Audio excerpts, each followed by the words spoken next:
অফিসে নিজের কেবিনে বসে গেমস খেলছি। কী আর করব, কাজ নাই। সব কাজ শেষ করে একটু গেমস খেলছি। হঠাৎ কেউ আমার ফোন টেনে নিল। আমি ভাবলাম কোনো কলিগ দুষ্টামি করেছে, তাই সেদিকে আর না তাকিয়ে যেমন বসেছিলাম তেমন থেকে যে কিছু বলতে যাব, তখন একটা মেইলি কণ্ঠ ফেসে আসলো। এই যে মিস্টার, আপনাকে কি এখানে ফোন টেপার জন্য বেতন দেওয়া হয়? পেছনে ঘুরতে ঘুরতে বললাম, জি না, আসলে আমার কাজ শেষ, তাই আর কথা বলতে পারলাম না। আমি ওপরে কথাটা বলার সময় পিছনে ঘুরে সামনে তাকাতেই এমন একজনকে সামনে দেখব আমি কখনো ভাবতেই পারিনি। আমি কিছু না বলে তাকিয়ে আছি। এইদিকে ইরা ম্যাম তো আমাকে দেখে তার রাগ আরও বেশি হতে লাগলো। রাগে সে দাঁত কটমট করে বলে, এখানে আমি কোনো অজুহাত শুনতে আসিনি। আপনাকে অফিসের কাজ করার জন্য বেতন দিই। আর এটা আপনার বাবার অফিস না যে যখন যা ইচ্ছে করবেন তাই করবেন। এইদিকে আমি কিছু বলছি না, শুধু হা করে তাকিয়ে আছি। আমার এমন তাকিয়ে থাকা দেখে ইরা একটু বিরক্তি নিয়ে বলল, এসব বেয়াদবদের কে চাকরি দেয় আল্লাহ জানে। এটা বলে টেবিলে ফোন রেখে ইরা বলতে লাগলো, আমার কেবিনে আসেন মিস্টার। এটা বলে ইরা ম্যাডাম চলে গেল। আমি এখনও পাথর হয়ে দাঁড়িয়ে আছি আর নিজেকে বোঝানোর চেষ্টা করছি যে এটা কি আমি সত্যিই তাকে দেখছি নাকি স্বপ্ন। হঠাৎ কারো ধাক্কাতে ধ্যান ভাঙল। আমি সামনে তাকিয়ে দেখি আমার কলিগ রাকিব। কি রে নেজাদ, এটা কি হলো? আর তুই বা এইভাবে দাঁড়িয়ে আছিস কেন? না, মানে কিছু না। স্যার আজকে বলছিল তার মেয়ে আসবে, আর তুই এখানে ফোন টিপছিলি। এখন দেখ মজা। আরে ধুর বাল, আমার তো কাজ শেষ, তাই। কথা না বাড়িয়ে ম্যামের কেবিনে যা, দেখ কি বলে। রাকিবের কথা শুনে আমি ধবাস করে বসে ভাবতে লাগলাম, খুশি হব নাকি মন খারাপ করব। আচ্ছা, এটা ভাবতে ভাবতে আপনাদের পরিচয় দিয়ে নেই।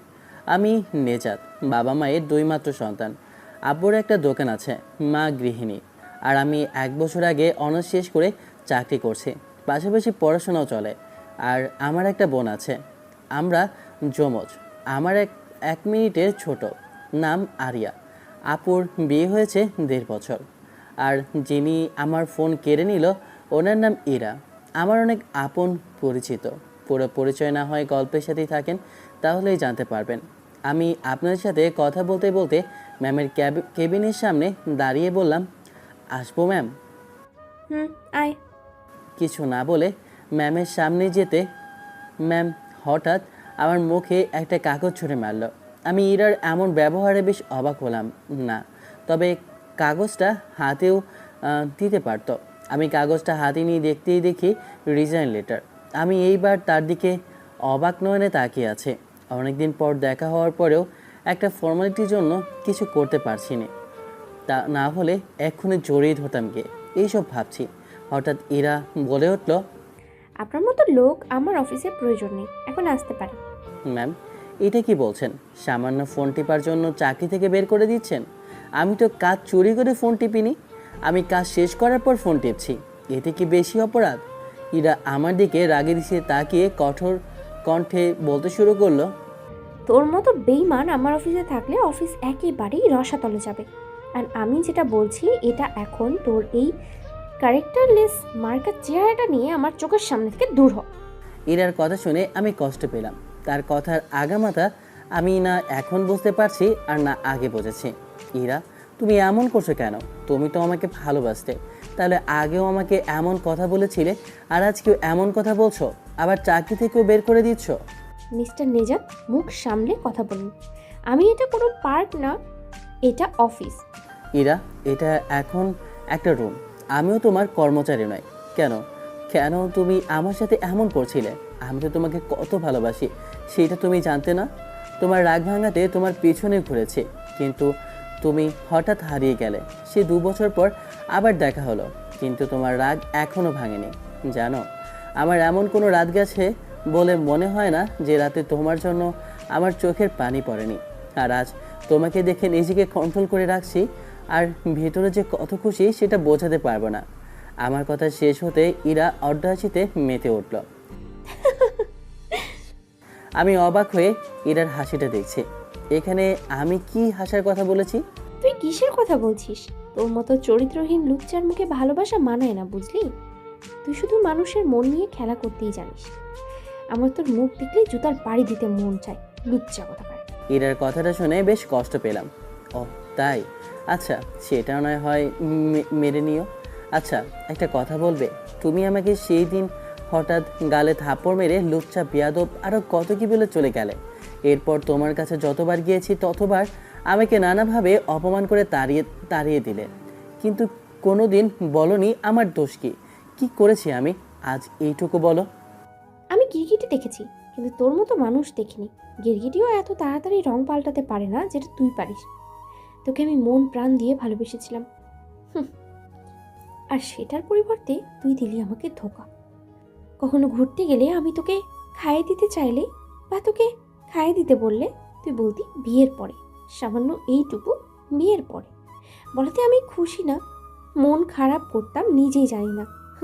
আমি মনে করতাম তুই একটু বেশি ভালো, কিন্তু না, এর পেছনে কাহিনী হলো তুই আমাকে ভালোই বাসতি না, তুই তো অন্য কাউকে ভালোবাসতি। আর আমার ভুলটা ভাঙলো সেই দিন, যেদিন তুই পার্কে মেয়েটার সামনে বসে ফুচকা খাচ্ছিলি। একবার ও তোকে খাইয়ে দিচ্ছিল, আরেকবার তুই। কি দোষ করেছিলাম আমি? তোকে ভালোবাসা কি দোষ আমার? তোকে জ্বালাতন বেশি খেয়ার একটু বেশি করতাম না, অধিকারটাও বেশি খাটাতাম, কারণ ভালোবেসেছিলাম বলে। কিন্তু তুই প্রমাণ করে দিলি কুকুরের পেটে যেমন ঘি হজম হয় না, তেমনি তোর মতো চরিত্রহীনের আসল ভালোবাসা হজম হয়নি। ইরার কথা শুনে সত্যিই কি আমি রাগ করব নাকি হাসবো বুঝতে পারছি না। সে এতদিন আমাকে ভুল বুঝে এলো। আমি একটা হাসি দিয়ে বললাম, আমি তোমাকে কোনো ধোঁকা দিইনি, আর না তোমার ভালোবাসাকে অসম্মান করেছি। আমি আজও তোমাকে ভালোবাসি। তুমি আমাকে কোথাও ভুল বুঝতেছো। এই কথা আগে বললে এতদিন দুইজনের আলাদা হওয়া লাগতো না। যাই হোক, চলো সব মান অভিমান ভুলে আবার নতুন করে শুরু করি। তুই এমনটা ভাবলি কি করে আমি আবার তোর সাথে নতুন করে শুরু করব? আর আমি কোনো ভুল বুঝছি না, আমার চোখে দেখা ভুল হতেই পারে না। তুমি ঠিক ধরেছ, বাট ভুল করেছ। আসলে আমি যাকে খাইয়ে দিয়েছিলাম সে হলো আমার। আর কিছু বলতে পারলাম না, তার আগে ইরা আমাকে থামিয়ে দিয়ে বলল, থাম, অনেক হয়েছে তোর নাটক। তোর এই সাজানো গল্প শুনতে মোটেও ইচ্ছে করছে না। এখন তুই আমার অফিস থেকে আসতে পারিস। ইরা আমার কথাটা শোনো একবার। তুই যাবি নাকি সিকিউরিটি ডাকবো? থাক, আমি চলে যাচ্ছি। তবে কষ্ট পেলাম, ঠিক আগের মতো তুমি আমাকে ফিরিয়ে দিলে, কিন্তু আমি হালছাড়া ছেলে না। তুই যাবি নাকি গালে দড়িটা দেবো, নির্লজ্জ কথাকার। আমি আর সেখানে দাঁড়ালাম না, সোজা অফিস থেকে বের হয়ে বাইকটা নিয়ে বাসার দিকে রওনা দিলাম। এখন হয়তো অনেক গালি দিচ্ছেন, কারণ আগামাথা কিছুই বুঝতেছেন না। তাহলে প্রথম থেকে বলি। আসলে গল্পে অতীত ডিটেলসে বলতে ভালো লাগে না। আমার মনে হয় এতে গল্পের সৌন্দর্য নষ্ট হয়, তাই ছোট করে বলি। আমি আর ইরা একই ক্লাসে পড়তাম, অনার্স প্রথম বর্ষে। আমি পড়াশোনায় ভালো ছিলাম, বাট কলেজে তেমন কারোর সাথে মিশতাম না, বলতে গেলে একা থাকতাম। আর আমার বন্ধু রাফির সাথে। আর আমার এমন ভাবসাব দেখে এরা আমাকে পছন্দ করে ফেলে। এরপর আমার সাথে অনেক কথা বলার চেষ্টা করলেও খেয়াল করতাম না, তাই এরা উপায় না পেয়ে ডাইরেক্ট আমাকে প্রপোজ করে। আমি প্রথমে না করলাম। এরপর থেকে এরা আমার পেছনে পড়ে থাকে। শুধু এইটা না, আমার ওপর জোর করে অধিকার খাটাতে যেটা ভালো লাগতো। এক পর্যায়ে আমিও তার প্রতি দুর্বল হয়ে তার সাথে রিলেশনে যাই। আমাদের সম্পর্ক ভালোই ছিল, কিন্তু আমাদের মাঝে দূরত্ব বাড়ে আমরা দ্বিতীয় বর্ষে ওঠার পর। রিলেশন ঠিকই ছিল, আমরা একে অন্যকে চোখে হারাতাম। একদিন আমার বোন আরিয়া বায়না ধরলো ফুচকা খাবে, আমি নিয়ে আসলাম। আপু বায়না করলো আমি নাকি তাকে খাইয়ে দেব, আর সেও নাকি আমাকে খাইয়ে দেবে। তাই আমি কিছু না বলে হাসি মুখে ফাজলামি করতে করতে একে অপরকে খাইয়ে দিতে লাগলাম। হঠাৎ এর মাঝে ইরা এসে আমাকে দুইটা থাপ্পড় দিয়ে লুচ্চা চরিত্রহীন লম্পট যা বলে চলে গেল। আরিয়াও কিছু বুঝতে পারেনি, আমাকে জিজ্ঞেস করলো মেয়েটাকে। আমি বললাম, তখন আরিয়া বলল, ভাই, ভাবি মনে হয় আমাকে তোমার সেই দেখে ভুল বুঝেছে, তাই ভাবির ভুল ভাঙাও। এরপর থেকে 1 মাস ইরার পেছনে পড়েছিলাম, কিন্তু ইরা আমাকে এড়িয়ে চলতো। আর যখন তার সামনে যেতাম আমাকে কিছু বলার সুযোগ না দিয়ে সে অপমান করে চলে যেত। এতে আমার একটুও মন খারাপ ছিল না, কারণ তাকে সত্যি অনেক বেশি ভালোবেসেছিলাম। এর মাঝে হঠাৎ করে তার কলেজে আসা বন্ধ। তার বান্ধবীদের কাছে শুনলাম সে নাকি বিদেশে চলে গিয়েছে। এরপর থেকে আমি কেমন যেন চুপ হয়ে গিয়েছি, কারোর সাথে কথা বলতাম না। প্রায় পাগল হওয়ার মতো অনেক কান্না করতাম ওর জন্য। এখনও কান্না করি। আমি আশায় ছিলাম ইরা আমার কাছে আসবে, কিন্তু আসলো ঠিক, তবে আমার কাছে না। কথাগুলো বলতে বলতে চোখ দিয়ে পানি গড়িয়ে পড়তেছে। আমি বাসায় পৌঁছে নিচ থেকে হাত মুখ ধুয়ে বাসায় ঢুকলাম। তারপর রুমে এসে একটা ঘুম দিলাম। আম্মু আমাকে এইভাবে অসময়ে দেখে কিছু বলতে চেয়েও বলেনি। রাতে টেবিলে বসে আমি আব্বু বসে খাবার খাচ্ছি। আব্বু, কাল থেকে আমি দোকানে যাব। দোকানে মানি? তাহলে চাকরিতে কখন যাবি? চাকরিতে যাব না, চাকরি ছেড়ে দিয়েছি। আমার কথা শুনে আব্বু চোখ গরম করে আমার দিকে তাকিয়ে বলল, আমি তোকে চাকরি ছাড়তে বলছি? এখন আমার বন্ধু আমাকে কি বলবে? তোকে যে বিশ্বাস করে ম্যানেজার পোস্ট দিয়েছে আর অফিসকে নিজের মতো করে চালাতে বলেছে, এটা কি শুধু বন্ধুত্বের জন্য, না তার কোম্পানির ভালোর জন্য? আর তুই কি করলি? 1 বছর যেতে না যেতে চাকরি ছেড়ে দিলি। এখন আমি আমার বন্ধুর কাছে কোন মুখ নিয়ে যাব? কেন, তোমার চেহারায় কি অনেক আছে যে পছন্দ করতে পারছো না? আমার কথা শুনে আম্মু একটা হাসি দিল। বাবা রেগে বলল, তোর মজা করা হচ্ছে? চাকরি করতে ভালো লাগছে না, তাছাড়া তোমার কি কম আছে?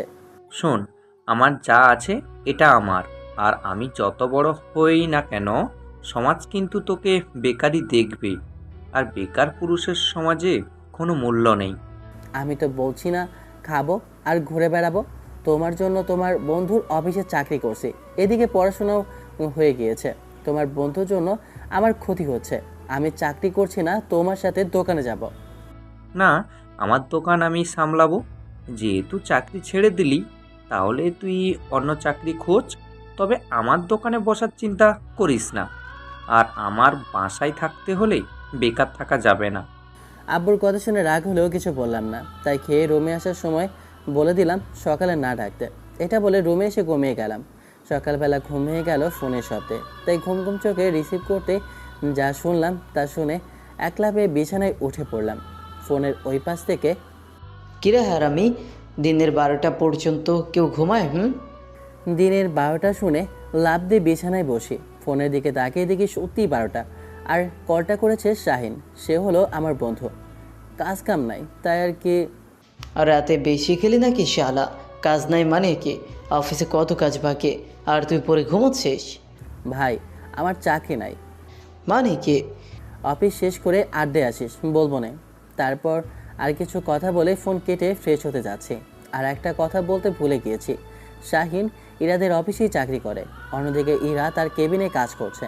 আর আশরাফ চৌধুরী মানে ইরার বাবা অফিস দেখতে এসেছে কেমন চালাচ্ছে তার মেয়ে, এটা দেখতে।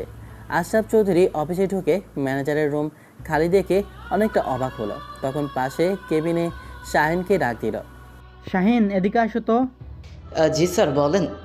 শাহিন, নেজাত কই? তাকে ডাকো তো। স্যার, ও তো আজ আসেনি।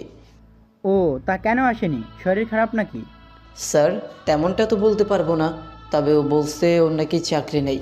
কি কি বলছো কি? সরি স্যার, আমি যেটা শুনছি ওটা বলছি। কথাটা শুনে আশরাফ চৌধুরী আমার ফোনে কল দিল, কিন্তু আমি ফোন ধরছি না। বারবার কল দিয়েছে কিন্তু ধরছি না। এটা দেখে আশরাফ চৌধুরী অনেকটা রেগে তার মেয়ের কেবিনে ঢুকলো। ইরা তার বাবাকে রেগে কেবিনে ঢুকতে দেখে বলল, বাবা কি হয়েছে, এত রেগে আছো কেন? তেমন কিছু না। নেজাত চাকরি ছাড়ছে কেন? ও ছাড়েনি, আমি তাকে বের করে দিছি। ওর মতো ছেলের কি যোগ্যতা আছে আমার অফিসে চাকরি করার? ইরার কথা শুনে আশরাফ চৌধুরী অনেক রেগে গেল। ইচ্ছে করছে তোর গালে 2টা লাগিয়ে দিতে, কিন্তু অফিস তাই কিছু করতে পারছি না। তুই জানিস তুই কাকে বের করছিস? একটা বেইমান লুচ্চা বাটপারকে। দেখ, আর রাগ তুলবি না। তুই যাকে বের করছিস সে হলো এই অফিসের ম্যানেজার। আমার অফিসে যখন অনিয়ম চলছিল, ম্যানেজার যখন আমার লাখ লাখ টাকা মেরে আমার কোম্পানিকে শেষ করছিল, সেই মুহূর্তে এই ছেলে এসে সব কিছু আমার কন্ট্রোলে এনে আমার কোম্পানিকে এত উপরে তুললো, আর তুই তাকে বের করে দিলি। বাবা ওকে টাকা দিয়ে রেখেছো, তাহলে ওটা ওর দায়িত্ব ছিল। আর এখন আমি আছি, কিছু হবে না। কি হবে না? ওর জন্য ভিন্ন দেশি বিদেশি কোম্পানি আমাদের সাথে কাজ করে। ওর কথা কাজে মিল থাকে, ওর প্রেজেন্টেশন ভালো, ও যে প্ল্যানে পরিকল্পনা করে সব অন্যদের চেয়ে আলাদা। ওকে ছাড়া আমরা অচল, আমাদের ছাড়া সে চলবে। ওকে কত ভালো কোম্পানি থেকে চাকরির অফার দেয়, আর ও সেখানে না গিয়ে আমার এখানে আসে। বাবা ওর নামে এত কিছু বলো না।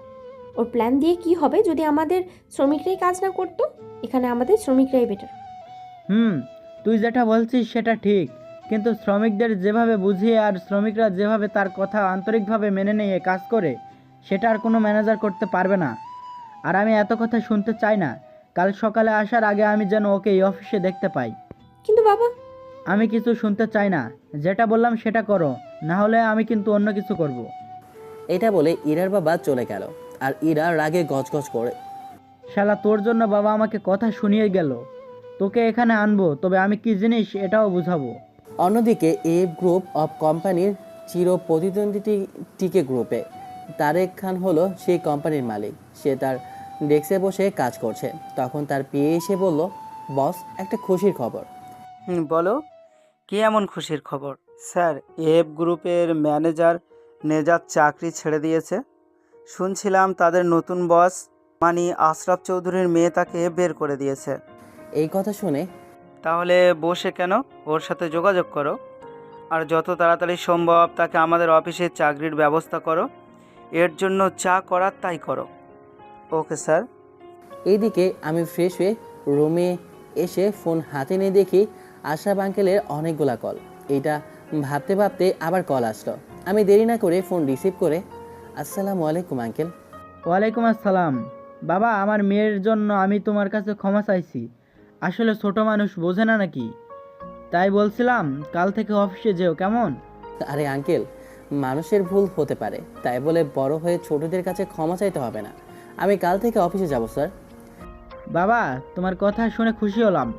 এখন রাখি কল, অফিসে দেখা হবে। এটা বলে ফোন কেটে দিল। আর আপনারা হয়তো ভাবছেন আমি কেন ওই অফিসে যাব যেখানে আমাকে বের করে দিয়েছে। সত্যি কথা বলতে ইরাকে এখনও ভালোবাসি। আর এখন অফিসে যাওয়ার পর যদি ওকে কোনো মতে ভুল ভাঙে মানে নিতে পারি তাহলে তো হলোই। এইসব ভাবছি, হঠাৎ অচেনা নাম্বার থেকে কল আসলো। ফোনটা হাতে নিয়ে রিসিভ করে, আসসালামু আলাইকুম। ওই পাশ থেকে, কাল অফিসে ঠিকমতো চলে আসিস। মানে কি আপনি? আর কার অফিসে দেখা করব? আমি তোর বস ইরা ম্যাডাম বলছি। কি বউ ইরা? বউ না কুত্তা, বস ইরা বলছি।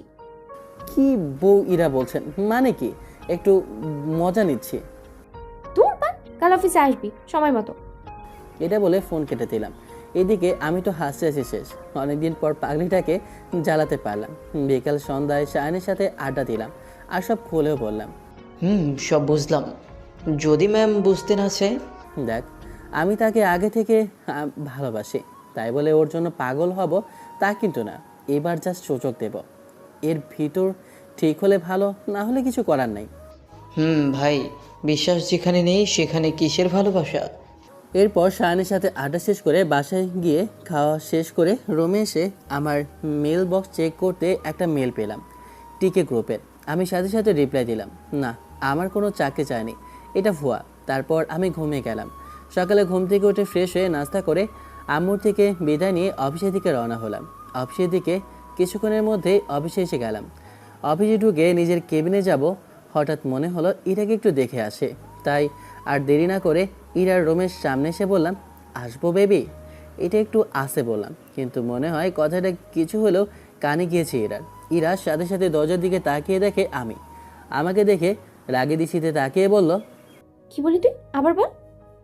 আসবো ম্যাম? না, তুই অন্য কিছু বলেছিলি। তা কি বলছিলাম ম্যাম? সেটা তুই ভালো জানিস। আপনি যেটা শুনেছেন সেটা ঠিক। এরা আমার দিকে রাগি দিশিতে তাকিয়ে বলল, তার মানে তুই আমাকে বেবি ডাকলি? না বেবি, আমি ডাকিনি। এইবার এরা বসা থেকে উঠে আমার কলার ধরে বলল, কুত্তা, তুই এক্ষুনি বেবি ডাকলি আবার। আরে বেবি, আমি ডাকিনি, মানে হলো আপনাকে আমি বেবি ডাকিনি, বুঝলেন? বেবি বেবি আমি ডাকিনি। হয়েছে হয়েছে, তোর মতো লুচ্চার সাথে কথোপকথনই পারবো না আমি। যাই হোক, এখানে কি জন্য এসেছিস? আপনাকে দেখতে আসলাম আর কি। কি বললি তুই? না মানে আমার মুখটা আপনাকে দেখাতে আসলাম। তোর মতো লুচ্চার মুখ দেখতে না আমার বয়ে গিয়েছে। এখন দূর হ আমার চোখের সামনে থেকে। আচ্ছা যান, আমি আসি। কুত্তা, আমি তোর গার্লফ্রেন্ড নাকি যে জান বলছিস? আচ্ছা, আপনার মাথায় সমস্যা নাকি? মানে তুই কি বলতে চাইছিস?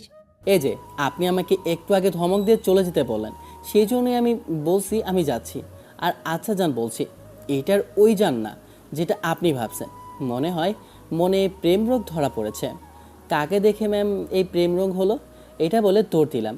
এই দেখে ইরা কথাটা শুনে বলল, এই কুত্তার দাঁড়া, কই যাচ্ছিস? তোর এত বড় সাহস আমাকে এই কথা বলার?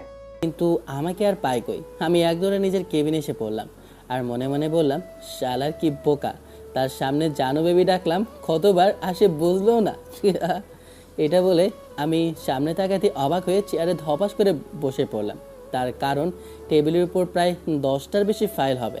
এইটার দিকে ভাবছি কোথা থেকে শুরু করলে ভালো হবে। তখনই পিয়ন এসে বলল, নেজাত বাবা, ফাইলগুলো ম্যাম বলছে আজকের দিনে শেষ করে দিতে।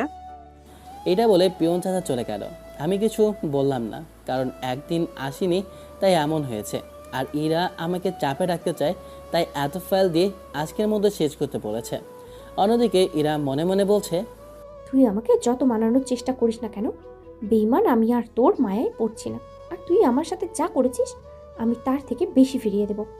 আমি নিজের মতো কাজ করছি, আর কাজ করার সময় আমি শুধু কাজে মন দিই। বাইরে কি হয় না হয় সেটা আমার দেখার টাইম নেই, আমি কাজ করছি।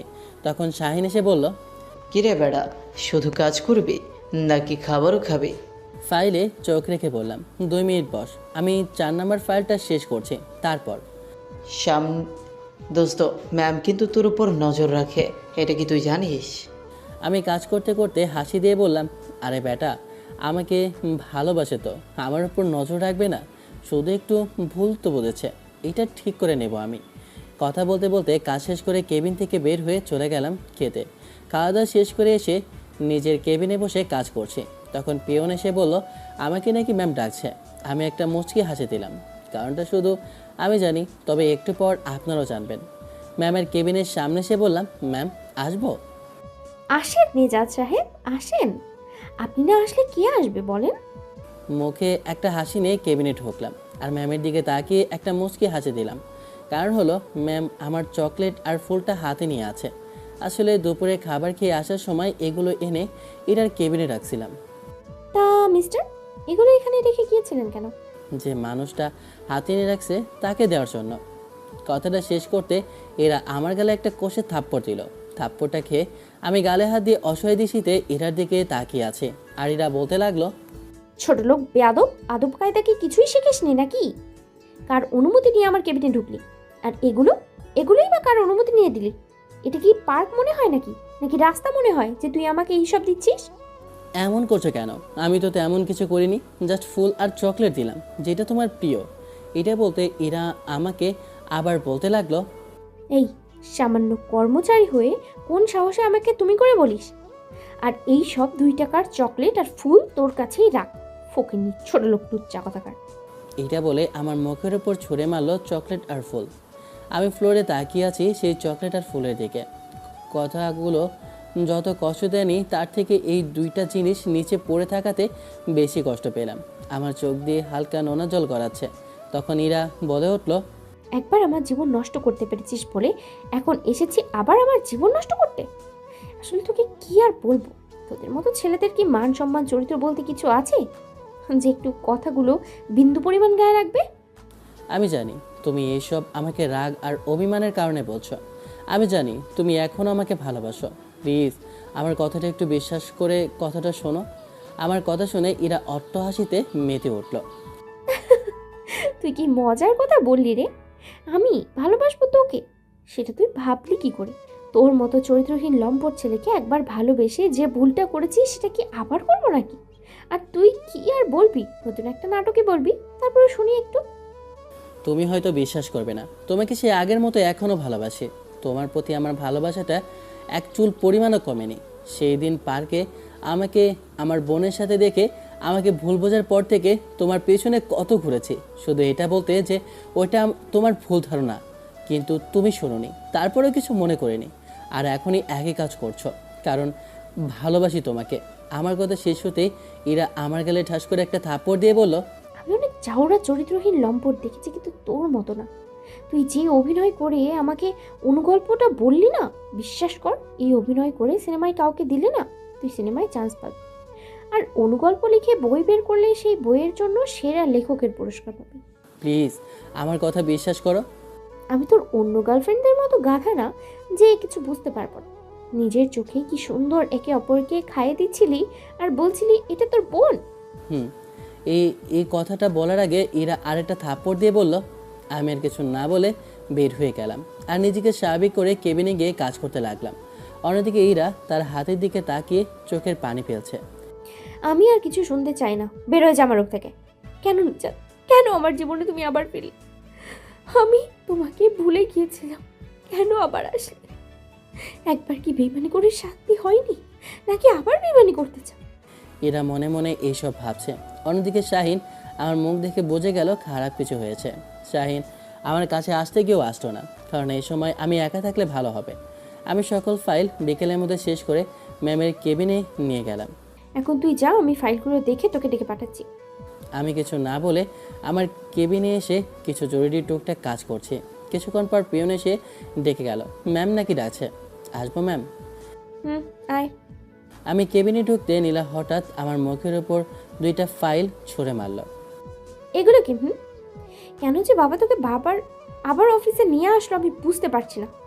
আমি জানি তোর মতো লুচ্চা শুধু মেয়েবাজি করতেই পারে, তাছাড়া কোনো কাজ করতে পারিস না। ম্যাম? কি ম্যাম?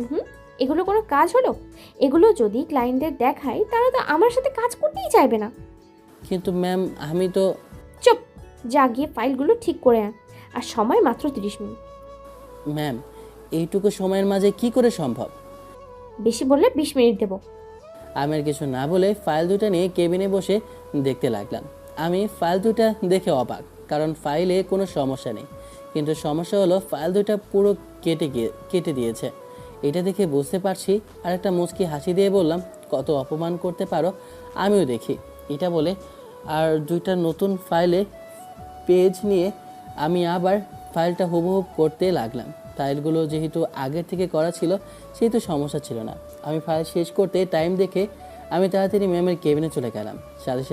সাথে সাথে ইরা ঠাস করে একটা থাপ্পড় দিয়ে বলল, আসলে তোদের মতো ছেলেরা কোনো দিনও ঠিক হবে না। দুপুরে কত কি বললাম যে অন্য কারোর কেবিনে ঢুকতে অনুমতি নিতে হয়, আর তুই আবারও ঢুকে গেলি। মতলব শুধু লুচ্চামি করা।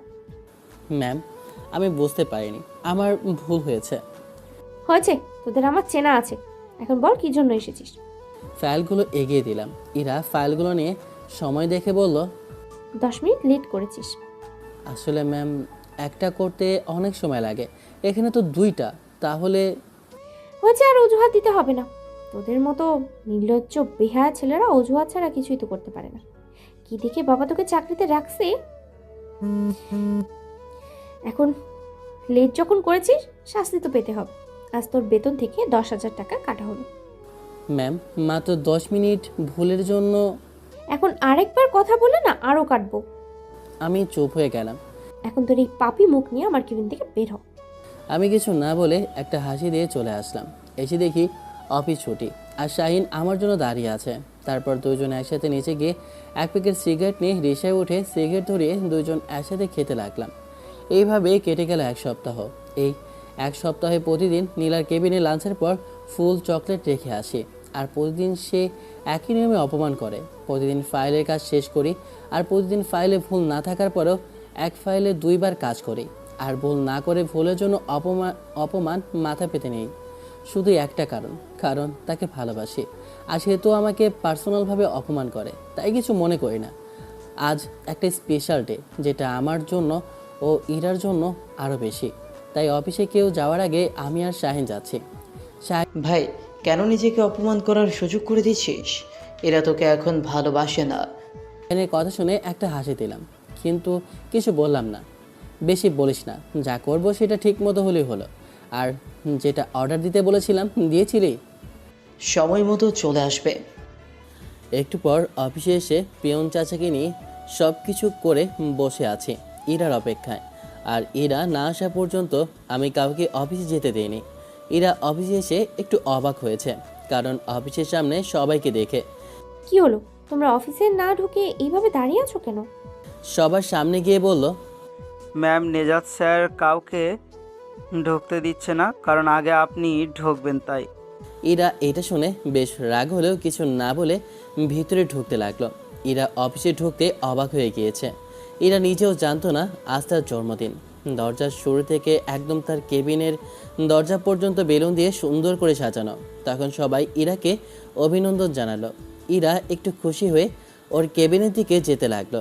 তার কেবিনের পাশে আমাকে দাঁড়িয়ে থাকতে দেখে একটু রেগে আমার দিকে তাকালো। আমি একটা ফুলের তোড়া ইরার দিকে এগিয়ে দিয়ে বললাম, হ্যাপি বার্থডে ম্যাম, আপনার আগামী দিনের জন্য শুভকামনা। আমার কথা শুনে ইরা একটু হাসি দিয়ে আমার থেকে ফুল নিল, আর আমি একটা হাসি দিয়ে বলতে লাগলাম, আমি অপরাধ না করেও তোমার কাছে হয়েছি অপরাধী, ভুল না করেও ভুলের শাস্তি পাচ্ছি, তোমাকে ভালোবেসেও দূরে আছি, অপরাধ না করেও তোমার কাছে বারবার ক্ষমা চাচ্ছি। প্লিজ আমাকে কি ক্ষমা করা যায় না? আমার চাই না তোমার ভালোবাসা, আমি শুধু চাই তোমার ক্ষমা। এর থেকে আমি বেশি কিছু আশা করিনি। এটা বলে ইরার দিকে তাকাতে ইরা এমন কিছু করবে এটা অনুমান করছিলাম, বাট সবার সামনে এমনটা করবে বুঝতে পারিনি। ইরা আমার দেওয়া ফুল আমার দিকে ছুঁড়ে মেরে বলল, তোর মতো ছোট লোক লম্পটের দেওয়া ফুল আমি নিব এটা তুই ভাবলি কি করে? আর কার অনুমতিতে এইসব করেছিস? অফিসে কি তোর বাপের যে যা ইচ্ছে তাই করবি? মনে রাখবি এখানে তুই কর্মচারী, এর চেয়ে বেশি আর কিছুই না। আইসে সাধু শাস্তি, যা কাজ কর। এটা বলে ইরা কেবিনে চলে গেল, আর আমি সবার দিকে একবার তাকিয়ে মাথা নিচু করে আমার কেবিনে চলে গেলাম। এইদিকে সবাই বোঝার চেষ্টা করছে এখানে হলো কি। শাহিন আমার রুমে গিয়ে বলল, দোস্ত, আমি মানা করছিলাম তোকে এমনটা করতে, এখন দেখলি তো সবার সামনে অপমান করে বসলো। বাদ দে এইসব এখন, আমি শুধু তার কাছে ক্ষমা চাইলাম, তাও তো কোনো অপরাধ না করে। সে কি ক্ষমা করতে পারতো না? ভাই মন খারাপ করিস না, যা হয়েছে হয়েছে, চাকরি করবি নাকি ছেড়ে দিবি? আমি আগে আঙ্কেলকে বোঝাই তারপর।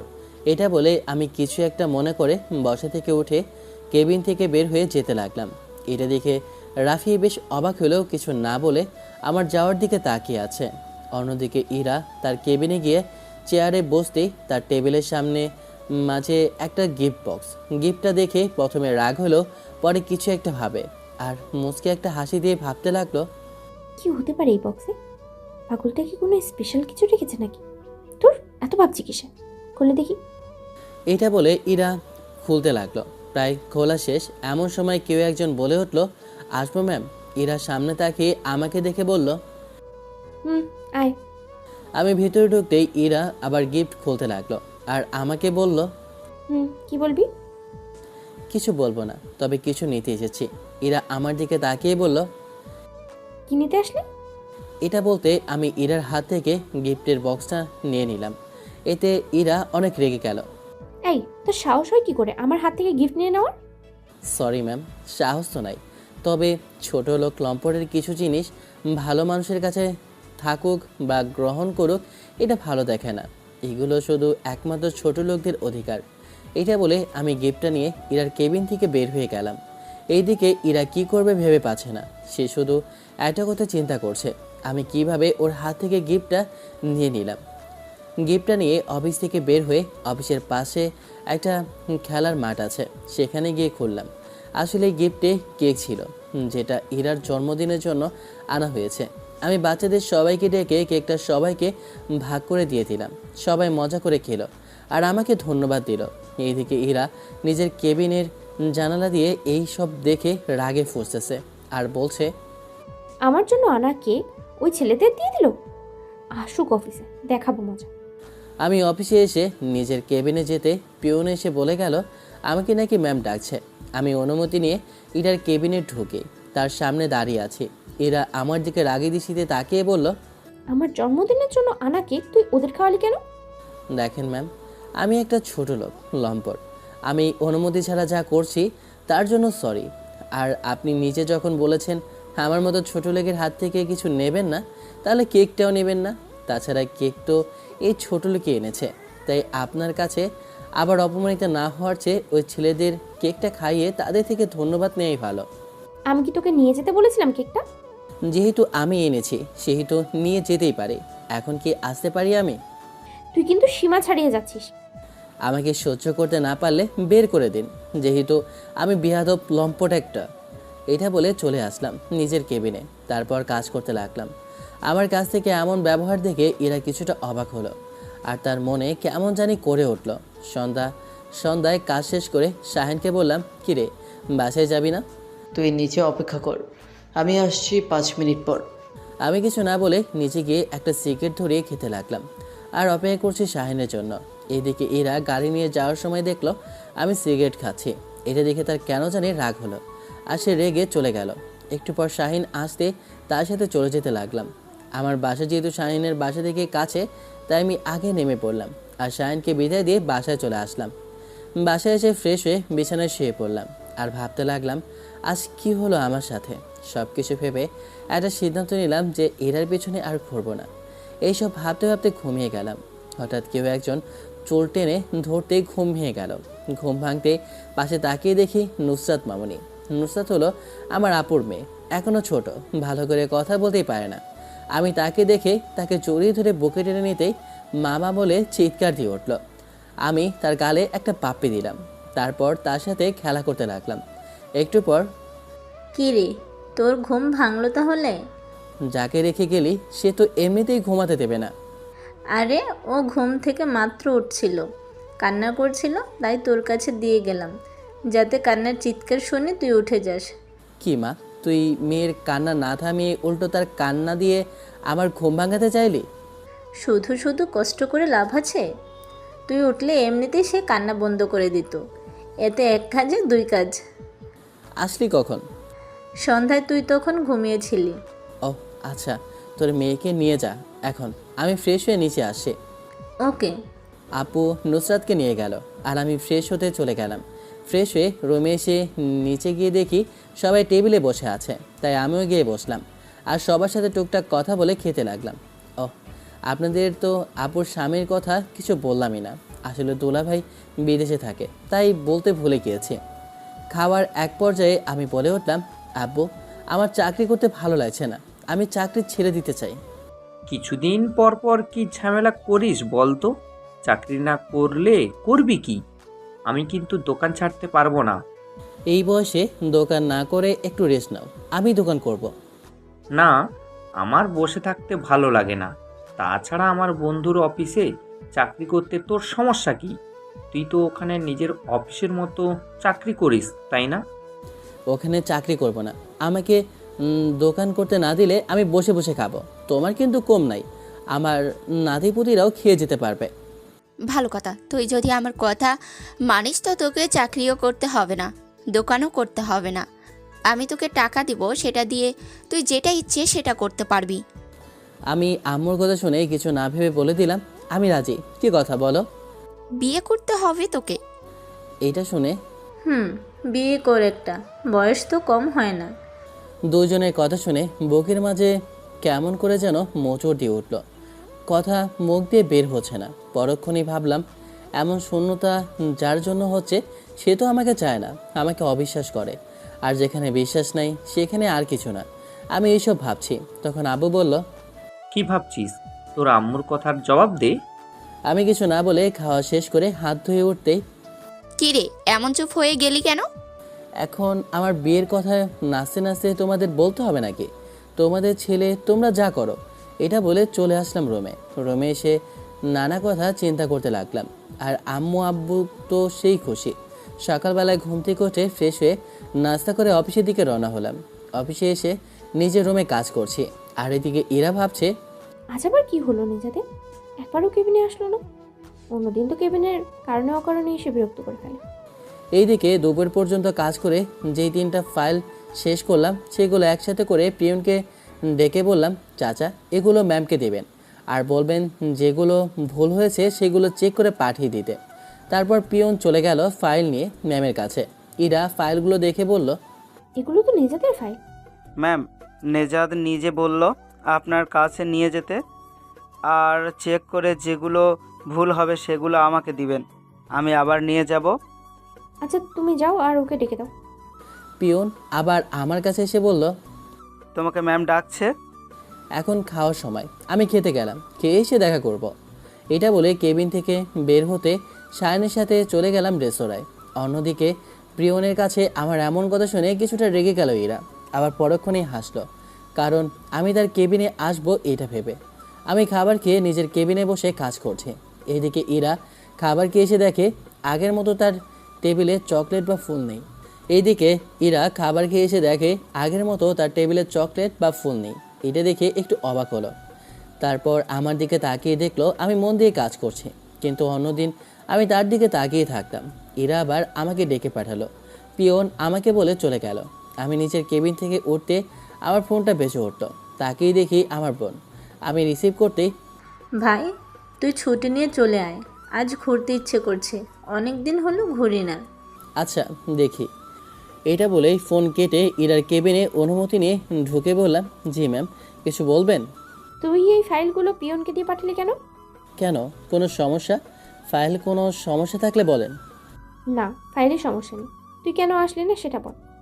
কেন ম্যাম, অন্যদের ফাইল তো পিয়ন নিয়ে আসে, তাহলে আমার সমস্যা কি আনলে? তাহলে আগে আনতি কেন? তখন ইচ্ছে করতো, এখন ভালো লাগে না, তাই আনি না। সামনে থেকে তোর ফাইল তুই আনবি। সরি ম্যাম, পারবো না। আর ম্যাম, আমার ছুটি লাগবে। কেন? একটু কাজ আছে তাই। কখন? এখন। ওকে, যা তাহলে। এরপর ইরার কেবিন থেকে বের হয়ে আমি শাইনি থেকে বিদায় নিয়ে চলে গেলাম বাসায়। বাসায় গিয়ে একটু ঘুমিয়ে নিলাম। বিকালবেলায় আপুর ডাকাডাকিতে ঘুম থেকে উঠে ফ্রেশ হয়ে আপুর সাথে বের হলাম ঘুরতে। সাথে নুসরাতও আছে। বিকাল পর্যন্ত করে সন্ধ্যা 1টায় রেস্তোরাঁয় ঢুকলাম নাস্তা করতে। আমি নুসরাতকে কোলে নিয়ে নাস্তা করছি, আর নুসরাতকেও একটু খাইয়ে দিচ্ছি। মাঝে মাঝে আপুও খাইয়ে দিচ্ছে। আমরা বেশ মজা করে খাচ্ছি। হঠাৎ ঠাস করে আমার গালে একটা থাপ্পড় পড়তেই পুরো রেস্তোরাঁ নিস্তব্ধ হয়ে গেল। আমি অবাক হয়ে গালে হাত দিয়ে সামনে তাকাতেই দেখি ইরা আমার দিকে রাগি দৃষ্টিতে তাকিয়ে আছে। বাবা, আমি অনেক লম্পট ডেকেছি, কিন্তু তোর মতো না রে। নিজের বউ বাচ্চা থাকার পরেও আমার পিছনে এতদিন করলি। আমাকে চকলেট ফুল দিতি, তোর লজ্জা করে না? কয়জন লাগে তোর? আমি কিছু বলতে যাব তার আগে আপু বলে উঠল, এই এই আপনি কাকে কি বলছেন? আপু ওনার সাথে কেন থাকছেন? এই লম্পটের চরিত্র খারাপ। এই মেয়ে, আরেকবার আমার ভাইয়ের নামে খারাপ কিছু বলবি তো তোর খবর করে ছাড়বো। আর আমার ভাইয়ের বউ বাচ্চা থাকবে কই থেকে? তাকে তো এখনো বিয়েই দিলাম না। আপুর মুখে ভাই কথা শুনে ইরা অবাক হয়ে আমার দিকে একবার, আবার আপুর দিকে একবার তাকিয়ে আছে। ভাই মানে? ও আমার নিজের মায়ের পেটের ভাই। আমি আরও আগেও একবার দেখেছি আপনি আমার ভাইকে থাপ্পড় দিয়ে যা তা বলেছেন। কোন অধিকারে আমার ভাইকে অপমান করেন? কে হন আমার ভাইয়ের? ইরা আপুর কথা শুনে কিছু বলতে যাবে তার আগে আমি আপুর হাত ধরে বললাম, থাক আপু, আর কিছু বলিস না। ওনাদের মতো বড় লোকেরা পারে শুধু মানুষকে না জেনে না বুঝে অপমান থাপ্পড় দিতে পারে। চল, এখানে না থাকাই ভালো। নিজের আপু দাঁড়ান, আসলে আমার ভুল। ইরাকে কিছু বলতে না দিয়ে বললাম, থাক, আপনাকে আর কিছু বলতে হবে না। এটা বলে বিল মিটিয়ে চলে আসলাম সেখান থেকে। এইদিকে ইরা তো কিছু ভেবেই পাচ্ছে না। আমি আমি এতদিন তাহলে নিজেকে ভুল বুঝে গেলাম। ভুল বুঝে তার থেকে এত দূরে ছিলাম। সে দোষ না করিয়ে আমার কাছ থেকে ক্ষমা চাইলো, কিন্তু আমি তাকে অপমান করলাম। না, আমি আর দেরি করবো না। নিজেদের কাছে ক্ষমা চাইতেই হবে আমাকে। এই বলে আর ইরা দাঁড়িয়ে না থেকে চলে যেতে লাগলো। তুই না বলছিলি মেয়েটা বিদেশ চলে গিয়েছে? তাহলে তুই ওর পিছনে ঘুরলি কিভাবে? গিয়েছিল, কিন্তু আমি যে অফিসে চাকরি করি সে অফিসের বস এখন। আচ্ছা, তোর কি কোনো শিক্ষা হবে না? যে মেয়ে তোকে বিশ্বাস করে না, বোনের সাথে দেখে উল্টাপাল্টা ভাবে, না উল্টাপাল্টা ভাবতে পারে, তাই বলে কি না জিজ্ঞেস করতে এমন অপমান করবে? আর তুই সেই অপমান সহ্য করে তার পিছনে ঘুরবি? আপু বাদ দে, আর ওর পিছনে ঘুরবো না। এটাই ভালো। আবুর সাথে কথা বলা আর নুসরাতের সাথে দুষ্টুমি করতে করতে বাসায় চলে আসলাম। বাসায় এসে একটা ঘুম দিলাম। রাতে ঘুম থেকে উঠে ফ্রেশ হয়ে ছাদে গেলাম। তারপর একটা সিগারেট জ্বালিয়ে টানতে লাগলাম আর ফোন নিয়ে আঙ্কেল মানে ইরার আব্বুকে কল দিলাম। হ্যাঁ বাবা বলো, কোনো সমস্যা হয়েছে নাকি? না আঙ্কেল, তেমন কোনো সমস্যা হয়নি, তবে আপনাকে একটা কথা বলতে চাইছি। আরে এতে অনুমতির কি আছে? বলে ফেলো, কি বলবে? আসলে আঙ্কেল, আমি চাকরি আর করতে চাইছি না। কি বলছো কি? ইরা কি কিছু বলছে নাকি? দেখো, ইরা যদি কিছু বলে তার জন্য আমি দুঃখিত, তারপরেও চাকরি ছেড়ো না। না আঙ্কেল, এরা আপু কিছু বলেনি। আমার চাকরি করতে ইচ্ছে করছে না, তাই আমি চাকরি ছাড়তে চাইছি। আচ্ছা ঠিক আছে, তবে আমি 1 সপ্তাহ পর দেশে আসব, তখন রিজাইন দিও। কিন্তু কেন কিন্তু? না, যেটা বললাম সেটাই। আমি আর কিছু না বলে ফোনটা কেটে দিলাম। আর ইচ্ছে করছে না ইরার সামনে যেতে, তাই রিজাইন নিতে চাইছিলাম, কিন্তু আর হলো কই। এইদিকে আঙ্কেল আব্বুকে কল দিল। কি খবর বন্ধু? কি মনে করে কল দিলি? আর বলিস না, বিপদ তোর ছেলে আনে। মানি ওই হারামজাদা করলো কি আবার? আরে না, তেমন কিছু না। একটু আগে কল করে বলল চাকরি ছাড়তে চাই, কোনো কারণও বলেনি। তোর ছেলের কি হয়েছে বলতো? কোনো ভালো জায়গায় চাকরির অফার পাইলো নাকি? দেখ, এমন হলে ওকে আমি তার থেকে বেশি দিব। আমার এখন বয়স হলেও মেয়েটাও বাচ্চা টাইপের, কিছু তেমন বোঝে না। এই মুহূর্তে তোর ছেলে চলে গেলে অনেক সমস্যায় পড়বো। আরে ধুর, তেমন কোনো বিষয় না। আসলে ও যখন চাকরি ছাড়ার কথা বলছিল, আমরা দুইটা অপশন দিয়েছিলাম। এক, চাকরি ছাড়লে ওকে বিয়ে করতে রাজি হতে হবে, আর রাজি না হলে চাকরি করতে হবে। তবে অবাক করা বিষয়, আমার ছেলে বিয়ে করতে রাজি হয়ে গেল। এখন দোস্ত, আমার ছেলের ইচ্ছের বিরুদ্ধে তো কিছু করতে পারছি না। তবে তুই ওকে মানাতে পারলে সমস্যা নেই। আচ্ছা ঠিক আছে, দেখি। রাতে খাবার খাওয়ার সময় আব্বু বলে উঠল, চাকরিটা না ছাড়লে কি হয় না? আমি বুঝি না তুমি এত চাকরি চাকরি করছো কেন? চাকরি কি শুধু ওই কোম্পানিতেই আছে? যাও, তোমার যখন এত চাকরি নিয়েই মাথা ব্যথা, আমি অন্য জায়গায় চাকরি খোঁজ নেব। তাহলে ওখানে চাকরিটা করলে সমস্যা কোথায়? আমার আর ওখানে ভালো লাগছে না, আর এই নিয়ে কোনো কথা যাতে শুনতে না চাই। তোমার বন্ধু বলে এখনও আছে, না হলে কবে বের হয়ে যেতাম। তারপর আর কিছু না বলে খাবার শেষ করে রুমে এসে ফোন টিপতে লাগলাম। হঠাৎ অচেনা নাম্বার থেকে কল আসলো। আমি এত চিন্তা না করে ধরে বললাম, আসসালামু আলাইকুম, কে বলছেন? ওই পাশ থেকে মেইলি কণ্ঠে, ওয়ালাইকুম আসসালাম। জি, আপনার হবু বউ এবং আপনার ভবিষ্যতের বাচ্চার আম্মু। ও তাই বুঝি। আম্মু তো মেয়ে দেখতে এখনো যায়নি, বললো 2-3 দিনের মধ্যে মেয়ে দেখা শুরু করবে। তাহলে আপনি কে? কি? মেয়ে দেখতে যাবে মানে কি? এই, আপনি এত রাখছেন কেন? আমি ছেলে, বিয়ে করব তো মেয়ে দেখতে যাবে ছেলের মা, এটি স্বাভাবিক তাই না? তা এখন ফাজলামি না করে কে বলুন তো আপনি? তোর বউ বললাম না আমি।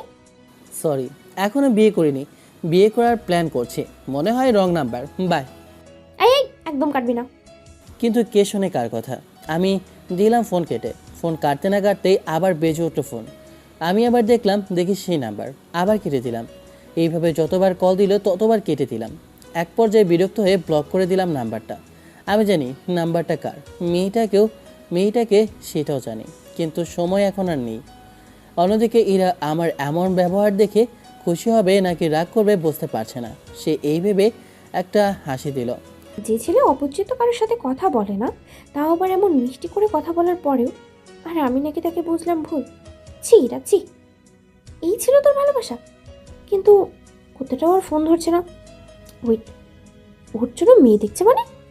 এটা কি সত্যি, নাকি আমাকে কষ্ট দেওয়ার জন্য এমনটা করলো? কিন্তু আমাকে চেনে না। না, এটা হতে পারে না। আমি দেখতে নেজাত না, আমার ছাড়া কারণ না। সকালবেলা ঘুম থেকে উঠে ফ্রেশ হয়ে রেডি হয়ে নাস্তা করে অফিসের দিকে রওনা হলাম। কিছুক্ষণ পর অফিসে এসে নিজের কেবিনে গিয়ে নিজের মতো কাজ করতে লাগলাম। একটু পর পিয়ন এসে ডেকে গেল, ইরা নাকি ডাকছে। আমি কিছু না বলে ইরার কেবিনে গিয়ে অনুমতি নিয়ে ঢুকলাম। জি ম্যাম, কোনো কাজ থাকলে বলেন। কোনো কাজ ছাড়া কি ডাকা যায় না? অফিসের বস যখন ডাকতেই পারেন। বসো, কথা আছে। আমি বসে পড়লাম। এবার ইরা বসে থেকে উঠে হাঁটতে হাঁটতে বলল, তুই বাবাকে কি বলেছিলি? কি বলছি আমি? ইরা আমার সামনে টেবিলের উপর বসে আমাকে বলল, তুই বাবাকে বলিসনি তুই চাকরি ছেড়ে দিবি? আমি কি বলবো না বলবো এটা আমার একান্ত ব্যক্তিগত বিষয়। ও তাই বুঝি, শুনলাম তোর জন্য নাকি মেয়ে দেখতেছে। দেখুন ম্যাম, এটা অফিস, এখানে কাজের কথা বললে ভালো হয়। তাছাড়া আমি তো ছেলে, বয়স তো আর কম হয়নি। আমার বয়সের অনেকেই 1 ডজন বাচ্চার বাবা। তোর মতো ছেলেদের কয়েক ডজন বাচ্চা, তাই না? আমি মাথা নেড়ে বললাম। আমার দিকে তাকিয়ে তার চোখ জোড়া বন্ধ করে দাঁত, হ্যাঁ। আমি যদি বলতে ভুল না করি, এরা এতক্ষণ রাগ কন্ট্রোল করছিল। এরা দীর্ঘ একটা নিঃশ্বাস ফেলে বলল, দেখো নিজাত, আমি অনেক বড় ভুল করে ফেলেছি, প্লিজ আমাকে ক্ষমা করে দাও। আসলে আমি তোমাকে অনেক অনেক ভালোবাসি, তো তাই কারোর সাথে সহ্য করতে পারিনি। প্লিজ আমাকে ক্ষমা করে দাও। ম্যাম, আমার একটা কল আসে, কথা বলি। আমার মুখে এমন কথা শুনে ইরা অনেকটা ভেবেচেয়ে গেল। সে ভাবতে পারেনি তার কথা কানে না নিয়ে আমি এমন একটা কাজ করব। আগে এমন সময় গিয়েছে, কলের পর কল আসলেও আমি ইরার কথা আগে শুনতাম, শত কাজ থাকলেও তার কথা পালন করতাম। আর আজ এত ইম্পর্টেন্ট কথা বলছে, অথচ আমি নাকি কলের চিন্তা করছি। ইরা এটা ভাবতে চোখ দুটো ছলছল করে উঠল। এদিকে আমি ফোন হাতে নিয়ে ইরার কেবিন থেকে বেরিয়ে চলে আসলাম। আসলে সত্যি বলতে আমার কোনো কল আসেনি। কল আসার নাম করে ওর রুম থেকে বেরিয়ে এসেছি। বিশ্বাস করবেন না, কিছুদিন আগেও ওকে চোখে হারাতাম, কিন্তু এই কয়েকদিন ওর চেহারা দেখলে কেমন জানি এক বিরক্ত চলে আসে। বেশ কিছুক্ষণ অফিসের বেলকনিতে দাঁড়িয়ে বাইরে দৃশ্য দেখলাম, তারপর নিজের কেবিনে গিয়ে কাজ করতে লাগলাম। এদিকে ইরা ভাবছে আমি এখনও কেন আসিনি, সেই কখন গেলাম। এটা ভেবে সিসিটিভিতে চোখ দিয়ে দেখলো আমি নিজের কেবিনে বসে কাজ করছি। এইটা দেখে ইরা বেশ রেগে গেল আর কটমট করে বলল, নিজের ভুলের জন্য রাগটাও দেখাতে পারছি না, ইচ্ছে করছে মাথার চুলগুলো সব ছিঁড়ে টাক হয়ে যায়। এটা বলে ইরা হনহন করে বেরিয়ে আমার কেবিনে গেল। ইরা আমার কেবিনে আসতেই আমি দাঁড়িয়ে গেলাম। আরে ম্যাম, আপনি আসলেন কেন? আমাকে ডাক দিলেই তো হতো। আমার কথা শুনে ইরা বেশ রাগ হলো, ভেতরে চেপে রেখে বলল, ডাকবো কেন? তুমি একটু আগে কথা বলার নাম করে আমার কেবিন থেকে বেরিয়ে আসলে, যেখানে আমার কথা শেষই হয়নি। তাহলে তোমার উচিত আমার কেবিনে যাও, এখানে আসুনি। আবার ঠক করেই বলে, ম্যাম আপনি আসলেন কে? আসলে ম্যাম ভুলে গিয়েছিলাম। আচ্ছা, কি যেন বলবেন? ও হ্যাঁ, মনে পড়েছে। আমার কথা শুনে ইরা একটু খুশি হলো, আর যখন কিছু বলতে যাবে তখন আমি বললাম, তা ফাইলের কি জানি সমস্যার কথা বলছিলেন যে? দেখি ফাইলটা দেন তো। আমি তোকে কখন ফাইলের কথা বলছি? কেন, আমাকে আপনি কেবিনে ডেকে কি জানি ফাইলের সমস্যার কথা বললেন না? আমি তোকে ফাইলের কথা বলছিলাম? তাই নয়তো কি? একটু আগে বললাম আর একটু পরেই ভুলে গেলি? আসলে ম্যাম হয়েছে কি, অতীতের কিছু মনে রাখা ভালো না। অতীত মানেই কষ্ট দেয়, আর আমি চাইছি না অতীত মনে রাখতে। যেখানে অতীত ভুলে গেলাম সেখানে অতীতে কিছু নিয়ে আসা অসম্ভব। কথাটা আরো সহজভাবেই বলতে পারতি, তবে আমিও কিন্তু নাছর বান্দা। যেহেতু বুঝে গিয়েছেন সেহেতু কথাটা সহজ ছিল। আর যেখানে বিশ্বাস করার মতো পিলারই নেই সেখানে ছাদ টিকে থাকার প্রশ্ন আসে না। আর যেখানে মেন বিশ্বাসের পিলারটা ভেঙে যায় সেখানে ছাদ ভেঙে পড়াটা সময়ের ব্যাপার। আর একবার সেই ছাদ ভেঙে পড়লে সেটি কিন্তু আর ঠিক করা যায় না। কথা ঘুরিয়ে পেঁচিয়ে বলতে ভালো শিখেছ, তবে তুমি এটা জানো না সব কিছু আবার নতুন করে গড়া যায়। তবে কি আগের মতো করে গড়া যাবে? ম্যাম, কাজ অনেক, কাজ করতে দিন। প্লিজ ক্ষমা করে দাও না। তুমি আমাকে বলেছিলে আমাকে ভালোবাসো, তাহলে আমাকে ক্ষমা করে কাছে নিতে সমস্যা কোথায়? তখন নেশায় ছিলাম তাই বেশি বলে ফেলেছি। আসলে ম্যাম চরিত্রহীন লম্পট তো, তাই এমন নেশা পানি করে মেয়েদের উল্টাপাল্টা কথা বলে। আর আপনি সেটা সত্যি ভেবে নিয়েছেন, এর জন্য সরি ম্যাম। আসতে পারেন। প্লিজ নে। দয়া করে কেবিন থেকে যান। ও সরি, এটা তো আপনার অফিস, আমি গেলাম। এটা বলে বেরিয়ে চলে আসলাম অফিস থেকে। আর এরা দাঁড়িয়ে দাঁড়িয়ে সেখানে চোখের পানি ফেলছে। এইভাবে চলে গেল এক সপ্তাহ। এই এক সপ্তাহে এরা যতবার আমার কাছে ক্ষমা চাইতে এসেছে আমি ততবার তাকে ফিরিয়ে দিয়েছিলাম। আজকে অফিসে যাচ্ছি, তবে কাজ করতে নয়, রিজাইন দিতে। আমি অফিসে এসে সোজা ইরার রুমে। ইরা আমাকে দেখে একটা হাসি দিল। আরে দাঁড়িয়ে কেন, বসে পড়ো। থাক, আমি দাঁড়িয়ে থাকতে আসিনি। এই নিন রিজাইন লেটার, সামনের দিকে বাড়িয়ে। কি আছে এই কাগজে? আপনি খুলে দেখতে পারেন। ইরা এইবার কিছুটা কাঁপা কাঁপা হাতে কাগজটা হাতে নিয়ে খুলে আমার দিকে ছলছল দৃষ্টিতে তাকালো। এখন আমি আসি। তুমি এটা কেন করছো? রিজাইন কেন দিচ্ছ? আমার মতো ছেলের এই অফিসে চাকরি করার যোগ্যতা নাই। তাছাড়া আমি একটা লম্পট। এই অফিসে থাকলে এই অফিসের মান সম্মান সব যাবে। বললেই হলো চাকরি ছাড়বে? আমি তোমার রিজাইন লেটার অ্যাকসেপ্টই করছি না। সেটা আপনার ব্যাপার, বাট আমি এই অফিসে আসি না। এটা বলে যখন আমি রুম থেকে বের হতে যাব তার আগে ইরা আমার হাত ধরে ফেললো। হাত ছাড়েন, আমার মতো লম্পটের হাত ধরলে আপনার সম্মান চলে যাবে। ইরা আমার সামনে এসে বলল, সম্মান গেলে যাক, তারপরেও আমি তোমাকে ছাড়ছি না। প্লিজ চাকরি ছেড়ে যেও না। আপনার আব্বু এক সপ্তাহ পর চাকরি ছাড়তে বলেছে, আর আজ সপ্তাহ শেষ। আমি গেলাম। আচ্ছা তোমার যা ইচ্ছে তাই করো, তারপর আমাকে ক্ষমা করো প্লিজ। আমি তোমাকে ছাড়া থাকতে পারবো না, প্লিজ আমাকে আপন করে নাও। এতদিন আমাকে ছাড়া যেভাবে ছিলেন আমার মনে হয় সেভাবেই থাকতে পারবেন। তাছাড়া আমার মতো চরিত্রহীন লম্পট ছেলে আপনার মতো সাধু চরিত্রবান মেয়ের সাথে মানায় না। আবার আমার ক্যারেক্টার ঠিক নেই, না জানি কখন কাকে রেখে কাকে নিয়ে চলি। বাকি কথা বলতে যাব তার আগে হঠাৎ ইরা আমার ঠোঁটে কিস করে বসে। আমি ছাড়ানোর চেষ্টা করলেও ইরা আমাকে ছাড়ছে না। একটু পর আমাকে ছেড়ে বলল, তুই শুধু আমার, শুধুই আমার জন্য কারোর হওয়ার কথা মাথাও আনবি না। জেগে স্বপ্ন দেখা বন্ধ করেন। এটা বলে রুম থেকে বের হতে যাব, এমন সময় দাঁড়িয়ে পড়লাম, কারণ আমার সামনে আঙ্কেল দাঁড়িয়ে। আসসালামু আলাইকুম আঙ্কেল। ওয়ালাইকুম আসসালাম, কেমন আছো? আলহামদুলিল্লাহ বলে আর কিছু বলতে যাব, তার আগে ইরা বলে উঠল, বাবা ও তো চাকরি ছেড়ে দিচ্ছে। কি বাবা, এটা কি সত্যিই? জি আঙ্কেল, অনেকে তো চাকরি করলাম, এখন একটু প্যারা ছাড়া জীবন চালাতে চাই। আচ্ছা, কি কারণে চাকরি ছাড়ছো এটা বলো। এমনি আঙ্কেল। না বাবা, ও মিথ্যা বলছে। তাহলে সত্যিটা কি? জানি না কেন, তবে সে মিথ্যে বলছে। নেজাত, কি কারণ বলো। স্যার এমনি বলছি তো, আর আমি আসে রিজেন্ট দিয়ে দিয়েছি। এটা বলে বের হয়ে গেলাম। তুই কান্না করছিস কেন? আসলে বাবা, ও আমার জন্যই চাকরি ছাড়ছে। তুই আবার কি উল্টো পাল্টাও করলি? তাহলে শোনো, ইরা ওকে। এই ব্যাপার, এটা আগে বললে হতো। তুই কান্না করিস না, আমি দেখছি ব্যাপারটা। অন্যদিকে আমি বাসায় ফিরতেই আপু আমার হাতে একটা পাঞ্জাবি ধরিয়ে দিয়ে বলল, ফ্রেশ হয়ে এটা পরে রেডি থাকিস। হঠাৎ এটা কেন? তোর জন্য মেয়ে দেখতে যাব তাই। এত তাড়াতাড়ি? সেটা তোকে ভাবতে হবে না, যা তো। এটা বলে আপু চলে গেল। আপুর কথা আর পাঞ্জাবির দিকে তাকিয়ে বুকের মধ্যে কেমন যেন ধুপ করে একটা মোচড় দিল। কেন এমন হচ্ছে জানি না, বাট কেন জানি বুকে আলাদা একটা চাপা কষ্ট অনুভব করছি। আর কিছু না ভেবে আমি ফ্রেশ হয়ে পাঞ্জাবি পরে বিছানায় বসে ফোন টিপছি। একটু পর আপু এসে বলে উঠল, কী রে, রেডি হয়েছিস? তাহলে চল। এটা বলতে আপু পিছন পিছন যেতে লাগলাম। গিয়ে দেখি বাবা মাও রেডি হয়ে বসে আছে। তারপর সবাই মিলে গাড়ি নিয়ে বের হয়ে গেলাম পাত্রীর দেখার উদ্দেশ্যে। গাড়ি বাজারে এসে থামলো। এইদিকে আমি ফোন টিপছি।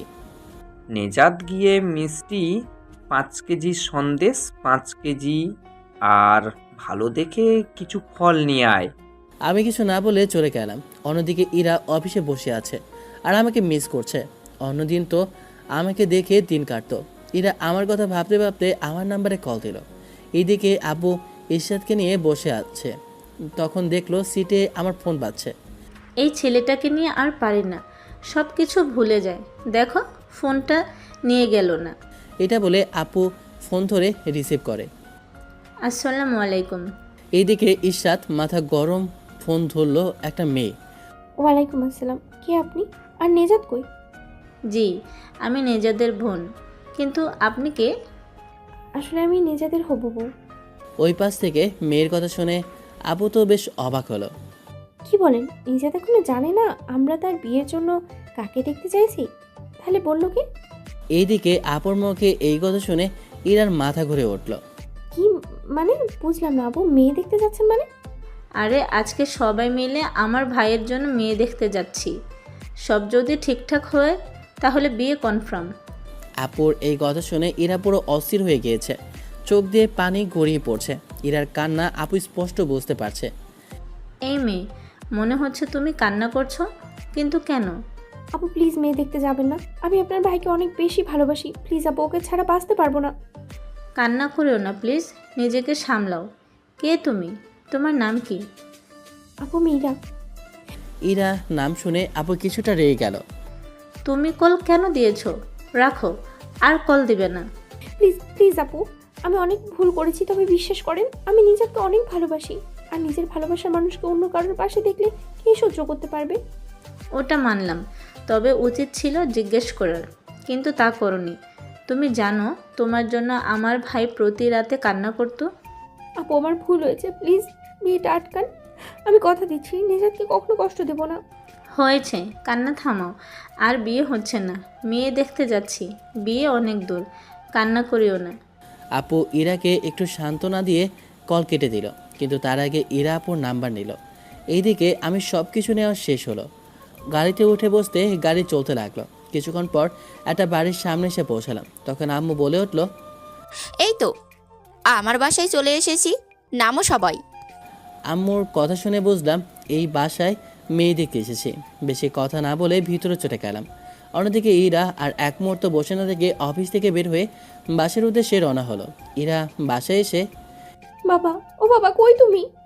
ইরার বাবা রুম থেকে বের হতে হয়ে বলল, কিরে, তোর এই অবস্থা কেন? কি হয়েছে? কান্না করছিস কি জন্য? তুমি তুমি অফিসে বলেছিলে আমার নিজেদের বিষয়টা দেখবে। তো কি হয়েছে?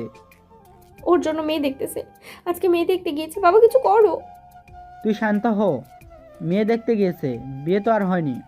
কবুল বলতে কতক্ষণ সময় লাগে? তুমি কিছু একটা করো বাবা, আমি নয়তো কিছু একটা করে ফেলবো। মা, জাস্ট মেয়ে দেখতে গিয়েছে, তুই শুধু এটা মাথায় রাখ, নেজাত আমার মেয়ের জামাই হবে। সত্যি তো? যদি না হয় কিন্তু আমাকে হারাবে। সত্যি বলছি না? তোমার কথা মেনে নিলাম। এটা বলে ইরা রুমে চলে গেল। আর রুমে গিয়ে কেন জানি সে বসে থাকতে পারছে না। এদিকে আমরা বসে আছি সোফায়, মেয়েকে আমার পাশে বসালো। আমি কিছু বলছি না, আমার কেমন জানি লাগছে। আম্মু আব্বুর পেটে একটা গোতা দিল। আহ, কি সমস্যা? এখানে ফাজলামি করছো কেন? দেখো না দুইজনকে কত সুন্দর মানাচ্ছে। তবে আমার বন্ধুর মেয়ে হলে আরও সুন্দর লাগতো। খালি নিজেরটা দেখে। আপুকে উদ্দেশ্য করে বলল, এই নেজাদের সাথে কেমন মানাচ্ছে? মোটামুটি। এইদিকে আমার কেন জানি অস্থির লাগছে, কিছু বলতেও পারছি না, করতেও পারছি না। এর মধ্যে ইরা দিচ্ছে বারবার কল, তাই কেটে দিচ্ছি। এক পর্যায়ে নাম্বার দিলাম ব্লক করে। যে ভালোবাসায় বিশ্বাস নেই সেটা কেমন ভালোবাসা? আগে ছুঁড়ে ফেলে এখন আসে ঢং মারাতে। অন্যদিকে আমি কল না ধরাতে ইরা রেগে মেগে নিজের চুল নিজে ছিঁড়তে মন চাইছে। কুত্তা বিলাই হনুমান, তোকে একবার বাগে পাই, বুঝামো কি জিনিস। এদিকে আব্বুর ফোনটা বেজে উঠল। তোমরা কথা বলো, আমি একটু আসি। এই বলে আব্বু বাইরে চলে গেল। একটু পর হাসি দিয়ে আব্বু আমার পাশে এসে বসলো। আমার বান্ধবীর তো ছেলে পছন্দ। হতে পারে, কিন্তু তোমার ছেলের কি মেয়ে পছন্দ? নিশ্চয়ই হবে আমার পছন্দ, মানে আমার ছেলের। থাক, আর বেশি ভাব নিয়ে হবে না। তখন মেয়ের বাবা বলে উঠল, তা ভাইজান, আমাদের মেয়ে কি আপনাদের পছন্দ হয়েছে? এইদিকে লোকটার কথা শুনে কেন জানি বুকে মোচড় দিয়ে উঠল। আর চিন্তা হতে লাগলো আব্বু কি বলে। আঙ্কেলের কথা শুনে যে আম্মু কিছু বলতে যাবে তার আগে আব্বু বলে উঠল, দেখেন, আমাদের পছন্দ দিয়ে কি হবে যদি মেয়ে ছেলে নিজেদের পছন্দ না করে? তাই বলছি, তাদের একা কথা বলতে দিন, পরে তাদের সিদ্ধান্তের উপর ভর করে আমরা সামনে এগোবো। ঠিক বলেছেন মিম, নেজাত বাবাকে নিয়ে ছাদ থেকে ঘুরে আয়। আন্টির মুখে মিম নাম শুনলাম, তার মানে বুঝলাম মেয়ের নাম মিম। মেয়েটা উঠে আমাকে ইশারায় আসতে বললে আমি মেয়েটার পিছন পিছন যেতে লাগলাম। এইদিকে এরা আমাকে ফোনে না পেয়ে আপুকে মেসেজ দেয়। আসসালামু আলাইকুম, ওখানের খবর কেমন? ওয়ালাইকুম আসসালাম। বলতে পারছি না, এখন ভাই আর মেয়েটা একা কথা বলতে গিয়েছে ওদের সিদ্ধান্তের উপর। আপু প্লিজ প্লিজ কিছু একটা করো, ও তো আমার ফোন ধরছে না, ব্লক মেরে রেখেছে। আমার হাতে কিছু নেই, সব নেজাদের হাতে। এইদিকে আমি ছাদে এসে দাঁড়াতেই, কি করেন? এই তো দাঁড়িয়ে আছি। আমার উত্তর শুনে মেয়েটা আমার দিকে কেমন জানি করে তাকালো। কাজ কি করেন? কিছু না। কেন, আপনার আম্মু বলেনি যে আমি কাজ কাম করি না? না। তা আপনি কি করেন? এই তো একটা কোম্পানিতে জব করছি। ভালো। মেয়েটার এমন কথা শুনে একটা মুচকি হাসি দিলাম। তা আমাকে আপনার কেমন লাগছে? ভালোই লাগছে। কথাটা শুনে আমার হাসিটা চলে গেল। শালার ভাবলাম কি হলো কি, তার মানে আপনার বিয়েতে আপত্তি নেই? এটা কখন বললাম? আপনাকে ভালো লাগছে মানে এই না যে বিয়েতে রাজি আছি। আসলে বুঝতেই পারছেন। থাক, আর বলতে হবে না, এখন তাহলে নিচে যাই। এটা বলে আমি নিচে চলে গেলাম। মেয়েটা আমার এমন কাজ দেখে একটু অবাক হলো, তারপর আবার চলে গেল। নিচে আসতে আম্মু ইশারা দিয়ে জিজ্ঞেস করতে আমি অপেক্ষায় থাকতে বললাম। একটু পর মিম নিচে আসলো। মিমকে দেখে আম্মু একটা মুচকি হাসি দিল। এটা দেখে, তার মানে ছেলেটা হ্যাঁ বলেছে? কি রে, তোরা কি কথা বললি? বিয়েতে রাজি তো? না। মিমের কথা শুনে হঠাৎ আব্বু আলহামদুলিল্লাহ বলে উঠল।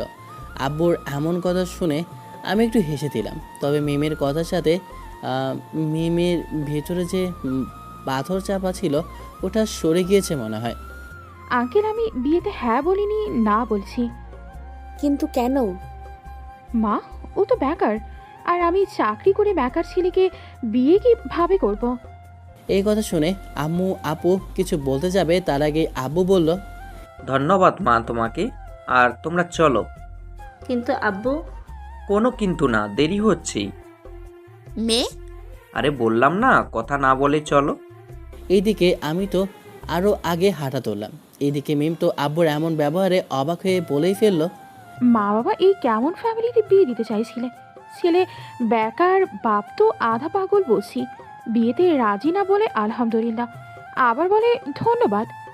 এটা বলে মিম তার মা বাবার দিকে তাকাতেই দেখলো তারা রাগে দৃষ্টিতে তাকিয়ে আছে। নিজেকে কি ভাবিস? সামান্য কোম্পানিতে 20,000 টাকাতে জব করিস, মানে একেবারে অনেক বড় হয়ে গেছিস নাকি? আমি কি এমন বলছি নাকি? কি বলিসনি? তুই কোথায় জানলি ছেলেটা বেকার? ছেলেটা বলল। আর তুই বিশ্বাস করলি? তাছাড়া ছেলেটা বেকার হলেও সমস্যা ছিল না, ওর নাতিপতিও ওর সম্পত্তি খেতে পারবে। তুই জানিস ছেলেটা এএফ গ্রুপের ম্যানেজার? ছেলেটা হয়তো তোকে বুঝার জন্য এমনটা বলছে, আর তুমি নিজে চাকরি করো বলে নিজেকে অনেক বড় মনে করে ফেলেছো। আর সেজন্য ছেলের বাবা হাসছে। কি? আমি কি করলাম? এখন বসে বসে আফসোস করো। ওদের বললে তো আর আসবে না। আজও এমন একটা পাওয়া যায়, 20,000 টাকার চাকরি করে অনেক বড় হয়ে গিয়েছে। এটা বলে মিমের মা চলে গেল। অন্যদিকে বেশ খুশি মনে নিজে কানে হেডফোন দিয়ে গান লাগিয়ে গল্প শুনছি। একটু পর বাড়িতে চলে আসলাম। আব্বু আম্মুকে নিয়ে আগে চলে গেল। আমি তো খুশি মনে হেঁটে হেঁটে যাচ্ছি, আপুও যাচ্ছে। বাসার দরজা দিয়ে ঢুকে সামনে থাকা মানুষগুলোকে দেখে আমার সকল খুশি এক মুহূর্তেই চলে গেল। এখন যেন আমার মাথায় কিছুই ঢুকছে না। আমরা তো বাইরে ছিলাম, তাহলে এরা এখানে কি করে এইসব ভাবছি। হঠাৎ এরা এসে আমাকে জড়িয়ে ধরে। ইরা ও তার বাবা মাকে আমাদের বাসায় দেখছি। ইরা আমাকে জড়িয়ে ধরে এমন একটা কাজ করলো, মনে হয় আমি যেন তার গফ। ইরা আমাকে জড়িয়ে ধরে আমার বুকে কিলবুশি মারতে লাগলো আর ফুপিয়ে কেঁদে বলল, কুত্তা বিলাই ফনুমান, আমাকে ছাড়া তুই অন্য কাকে বিয়ে করতে গিয়েছিলি? তোকে তো আজ মেরেই ফেলবো। আমি ইরার হাত দুইটা ধরলাম। দেখুন সবাই দেখছে, ছাড়ুন আমাকে। এই আমাকে ধরলি কেন? ছাড় আমাকে, দেখলে কিচ্ছু হবে না। এইটা বলে আমার চুল ধরে টানতে লাগলো। কি মুসিবতে পড়লাম। ছাড়ুন বলছি, ব্যথা পাচ্ছি তো। ইরা আমার চুল ছেড়ে বলল, আজকের মতো ছাড়লাম। এই বলে ইরা আমার হাত ধরে সোফায় নিয়ে বসিয়ে সে আমার হাতে হাত গুঁজে দিয়ে বসে থাকলো। শালার এমনভাবে ধরেছে যেন আমি কোথাও হারিয়ে যাব। এইদিকে সামনে আঙ্কেলের দিকে তাকিয়ে দেখি আঙ্কেল মন দিয়ে ফোন টিপছে। কি মেয়ে রে বাবা, বাবার সামনে এমন করে ধরে রাখছে, একটু লজ্জাও নাই। অন্যদিকে আন্টি তো অনেক আগে কোথায় যেন গিয়েছে। আমি চুপচাপ বসে আছি। তখন দেখলাম আন্টি আর আম্মু আসে। বাহ বাহ, এত সুন্দর বৌমা রেখে আমি আরও গেলাম একটা ডাইনিকে দেখতে। তখন কোথা থেকে আব্বু এসে বলল, আগে তো বিশ্বাস হলো না আমার কথা, এখন কেন এত প্রশংসা করছো? তখন আঙ্কেল বলে উঠল, তা সবাই যে আমার মেয়েকে পছন্দ করে ফেলছো, তাহলে কথা সামনে আগানো যায়? হুম। তারপর সবাই মিলে একসাথে সোফায় বসলো। আপুকে দেখলাম নাস্তা নিয়ে আসে। নাস্তা এনে আপু টেবিলে রেখে বসে পড়লো। এইদিকে আমি যতবার ইরার হাত ছাড়াতে চাইছি তত বেশি চেপে ধরছে। প্লিজ ছাড়ুন, আমি রুমে যাব। রুমে কেন? ওয়াশরুমে যাব তাই। আচ্ছা আচ্ছা চলো তাহলে। চলো মানে? আপনি বসেন। তা হবে না বেবি, তুমি পালিয়ে যাও। 2 তলা থেকে লাফ দিয়ে পালিয়ে যাব আমি? তোমার বিশ্বাস নেই। হাত তো ছাড়ুন। এইটা বলে একটু জোর করে হাত ছাড়িয়ে উঠে পড়লাম। কি রে, কোথায় যাস? রুমে ফ্রেশ হতে। তারপর আমি যেতে লাগলাম। এরা আমার পেছন পেছন খুশি মনে আসে। আমি একটু তাড়াতাড়ি হেঁটে রুমে গিয়ে দিলাম দরজা বন্ধ করে। আই রানী, এবার জড়িয়ে ধরতে আয়। শালি পুরো ম্যাগনেটের মতো আটকে ছিল। উফ, অসহ্য। এদিকে ইরা এসে রুমের দরজায় কড়া নাড়তে নাড়তে বলল, নিজে দরজা খোলো। দরজা খোলা হবে না আপু, আপনি এখন আসতে পারেন। আপু? ওই কুত্তা আমি তোর বউ হব কিছুদিন পরে। আমি বিয়ে করলে তো হবেন, আর আপনি আমার আপুই লাগেন। আপুকে কি বিয়ে করা যায়? কুত্তা, ভাবছিলাম আগে প্রেম করব, কিন্তু তোর কাজের জন্য এটাও হলো না। তুই দাঁড়া, আজকে তোর বিয়ে করব আমি। স্বপ্ন দেখা শেষ হলে ঘুম থেকে জাগেন, জানতো এখান থেকে ফোটেন। এটা বলে আমি বিছানায় বসে গেমস খেলতে লাগলাম। এইদিকে বিয়ের ব্যাপারে আব্বু আম্মু আন্টি আঙ্কেল কথা বলছে। সেই মুহূর্তে ইরা রেগে আসলো। নীলা মামনি, তোমার কি হলো? রেগে আছো কেন? আঙ্কেল, আপনার ছেলে আমাকে রুমে ঢুকতে দিচ্ছে না, আর আমাকে আপু বলছে, আর বলছে নাকি বিয়ে করবে না। আরে রাখছো কেন? ওহো দুষ্টুমি করছে। যাই করুক আমি বুঝি না, আমি আজকে ওকে বিয়ে করব। ইরার কথা শুনে সবাই চোখ বড় বড় করে ইরার দিকে তাকিয়ে আছে। এইদিকে আপু মনে মনে বলছে, ভাই, তোমার জীবন তেজপাতা করে ছাড়বে এই মেয়ে। এটা মেয়ে নাকি অন্য কিছু? ইরা, তুই এইসব কি বলছিস? মাথা ঠিক আছে? বাবা, আমি ঠিকই বলছি। আর আঙ্কেল আন্টি, আপনাদের কি কোনো সমস্যা হবে? আরে না, কোনো সমস্যা হবে না। তাহলে হয়ে গেল। বন্ধু, কাজী ডাক, আজকে বিয়ে হবে। আরিয়া, তোর ভাবিকে সাজিয়ে আন। এইটা বলতে আপু ইরাকে নিয়ে চলে গেল। আর আব্বু আঙ্কেল কথা বলতে লাগলো। আম্মু এসে আমার রুমের দরজায় কড়া নাড়ছে। এইদিকে আমি তো গেম খেলাতেই মগ্ন। হঠাৎ মনে হলো দরজা ধাক্কাচ্ছে কেউ, তাই খেলা বন্ধ করে বললাম, মনে হয় ডাইনি রাত চলে গিয়েছে। কে বাইরে? আমি দরজা খোল বাবা। আমি কিছু না ভেবে দরজা খুলে বললাম, আম্মু, ডাইনি কি চলে গিয়েছে? আইসে আমার বিয়ে করতে। আমি বিয়ে করলে তো করবে, রাক্ষসী কোথাকার। এই চুপ কর তুই। এইসব কি বলছিস? কে ডাইনি? ওই যে ইরা মেয়েটা আর কি। আচ্ছা তুমি বলো, মেয়েটা কেমন রাক্ষসী না? একটা থাপ্পড় দিব। আমার বৌমার নামে উল্টো পাল্টা বলবি তো। আমি তো আম্মুর কথা শুনে টাসি খেলাম। বৌমা মানে? বিয়ে তো করলাম না। একটু পর বিয়ে হবে, নিচে আয় রেডি হয়ে। কি বিয়ে? কার সাথে? ইরার সাথে। আম্মু, তুমি ভাবলে কি করে আমি ওকে বিয়ে করব? ওর মতো মেয়েকে বিয়ে আমি করতে পারবো না। চুপচাপ নিচে আয় আমার সাথে। আম্মু, আমি বলছি না ওকে বিয়ে করব না। এবার আম্মু বলল, করবি না? তোর বাপ করবে। তাহলে আব্বুকে করাও। কথাটা বলতে আম্মু কান টেনে ধরে আমাকে নিয়ে হাঁটতে লাগলো। বেশি পাকনা হয়েছিস, তোর রেডি হওয়া লাগবে না, বিয়ে তো তোকে করতে হবে। এই বলতে বলতে আম্মু আমাকে নিয়ে এসে বসালো আব্বুর সাথে। সারছে, এতক্ষণ যাও সাহস ছিল তা এখন পিছন দিয়ে চলে গিয়েছে। কিরে, কি শুনলাম? বৌমার সাথে 2 বছর প্রেম করে এখন বলছিস বিয়ে করবি না? সাহস তো কম না তোর। আমি তো কিছু বলতেই পারছি না। কি হলো, কথা বলছিস না কেন? থাক, আর ভয় দেখাতে হবে না।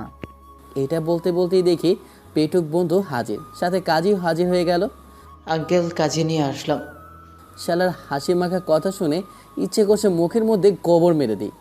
একটু পর ইরাকে আনলো আপু, আর এনে আমার পাশে বসালো। সব নিয়মকানুন শেষ করে বিয়েটা শেষ পর্যন্ত ডাইনিকে করেই ফেললাম। সবাই সবাই এক বুক হাসি দিয়ে আমাকে কোরবানি দিয়ে আলহামদুলিল্লাহ বলল। আমি তো বসেই আছি। সব কিছু শেষ হওয়ার পর আপু ইরাকে নিয়ে গেল, আর আমি চলে গেলাম ছাদে। সাথে শাহিনও আছে। দেখাকে কি হয়েছে না হয়েছে এটা ভুলে যা, নতুন করে শুরু কর। যত কিছু হোক, এরা ম্যাম কিন্তু তোকে আসলে ভালোবাসে। কিন্তু এখন আমার ওকে দেখলে গা জ্বলে। সমস্যা নেই, পানি ঢেলে দিবি, আগুন নিভে যাবে। কথাটা বলতে শাহিনীর দিকে তাকালাম। এইভাবে কিছুক্ষণ আড্ডা দেওয়ার পর শাহিন আমাকে রুমের সামনে নিয়ে এসে এক ধাক্কা দিয়ে রুমে ঢুকিয়ে দরজা বন্ধ করে দিল। ইরা আমার উপস্থিতি টের পেয়ে একটু নড়েচড়ে বসলো, কিন্তু আমি সেই দিকে না গিয়ে সোফায় বসে পড়লাম। এইদিকে ইরা ভাবছে, কি হলো? ও তো রুমে এসেছে, তাহলে এখন আমার সামনে আসছে না কেন? কথা বলছে না কেন? এইটা বলে ইরা ঘোমটা তুলে সামনে তাকাতেই দেখে আমি সোফায় বসে ফোন টিপছি। ইরা এইবার রাগে দিশে আমার দিকে তাকিয়ে বিছানা থেকে উঠে কোমরে হাত দিয়ে বলল, তোমার সমস্যা কি? এতক্ষণ ধরে বসে আছি আর তুমি ওখানেই বসে আছো। কি হয়েছে? কিছুই হয়নি, আর কিছু হবে না। আমাকে আমার মতো থাকতে দিন, আপনি আপনার মতো থাকেন। ইরা আমার সামনে এসে আমার হাত থেকে ফোন নিয়ে বলল, কি সমস্যা আজকে কি তা তুমি জানো না? অনেক তো হলো, এবার রাগটা একটু কমাও না প্লিজ। আপনার সমস্যা কি? আমি কি খেলার পুতুল যে যখন ইচ্ছা নাচাবেন আর যখন ইচ্ছা ছুঁড়ে ফেলে দিবেন? নেজার, চুপ থাকেন আপনি। আপনি যা করবেন তা ঠিক না, যা করবেন তা ভুল, যা করছেন ক্ষমা চাইবেন। আপনার পক্ষে সব হতে পারবে, আমি কিছু করতে পারবো না। আপনার কাছে ভুল না করেও কুকুরের মতো পিছনে ঘুরে ক্ষমা চেয়েছি, করেছেন না? আপনি তো আমাকে আপনার আশেপাশে থাকতে দেননি, আর আজ আপনি ভুল স্বীকার করে আমার কাছে আসলে ক্ষমা চাইতে ক্ষমা করলাম না, কিন্তু জোর করে বিয়ে করে নিলেন। আপনার ভালোবাসা আর আমার কিছু না। এমন করে বলছো কেন? আমি তো বলছি ভুল করেছি। আমিও তো বলছি ভুল করেছি, তাই বলে কি আপনাকে জোর করে বিয়ে করছি? আমি তোমাকে ভালোবাসি তাই বিয়ে করেছি। আমি চাই না আমার জায়গায় অন্য কেউ নিক। হ্যাঁ, ভালোবাসা। তাই এতদিন এই ভালোবাসা কই ছিল? দেখো, আমি আপনার আর কোনো কথাই শুনতে চাই না। বিয়ে হয়েছে। এখন আপনি আপনার মতো আর আমি আমার মতো। আচ্ছা এটা বলো, আমার সাথে কোনো ছেলেকে দেখলে তুমি সহ্য করতে? তাও আমি ওই ছেলেকে খাইয়ে দিচ্ছি, আর ওই ছেলে আমাকে। এখন হয়তো মুখে বলবে করতে না, কিন্তু বাস্তবতা ভিন্ন। যেটা হয়ে যায় সেটা উল্টোটা বলা সহজ, কিন্তু আসলে করাটা কঠিন। আমার জাস্ট ভুল একটা হয়েছে, তোমার সাথে কথা না বলা এই বিষয় নিয়ে। কিন্তু আমি তোমাকে ভালোবাসি বলেই এমনটা করেছি। আর যদি ভালো না বাসতাম, ঠিক অবিশ্বাস না করে তোমার সাথে আলাদা না হয়ে অন্যজনের হাত ধরে চলে যেতাম। তোমাকে ভালোবাসি বলেই তোমাকে কষ্ট দিতে কষ্ট হচ্ছে, বলেই এ দেশ ছেড়ে চলে গিয়েছি। তোমাকে ভালোবাসি বলেই আমার অফিসের বস হয়ে এসেছি। ভেবেছিলাম কিছুদিন কষ্ট দিয়ে আপন করে নেব, কিন্তু যেখানে আমি ভুল সেখানে কিসের কষ্ট? তোমাকে ভালোবাসি বলেই হাজারটা বিয়ের সম্বন্ধ ভেঙেছি। ইরার একটানা কথাগুলো শুনে আমি কি বলবো বুঝতে পারছি না। আপনার কথা শেষ হয়েছে? হয়েছে। তাহলে ঘুমান গিয়ে। তুমি আসবে না? না। ইরা এবার চোখ মুখ মুছে বলল, আচ্ছা তুমি কি সত্যি আমাকে কখনো ক্ষমা করবে না? সত্যি বলো। ইরার কথা শুনে একটু চুপ থাকলাম। চুপ করে লাভ নেই, তোমার সিদ্ধান্তের উপরে ভিত্তি করে অনেক কিছুই ডিপেন্ড করবে। সত্যি বলো, তুমি কি আমাকে মেনে নিবে নাকি দূরেই ঠেলে দিবে?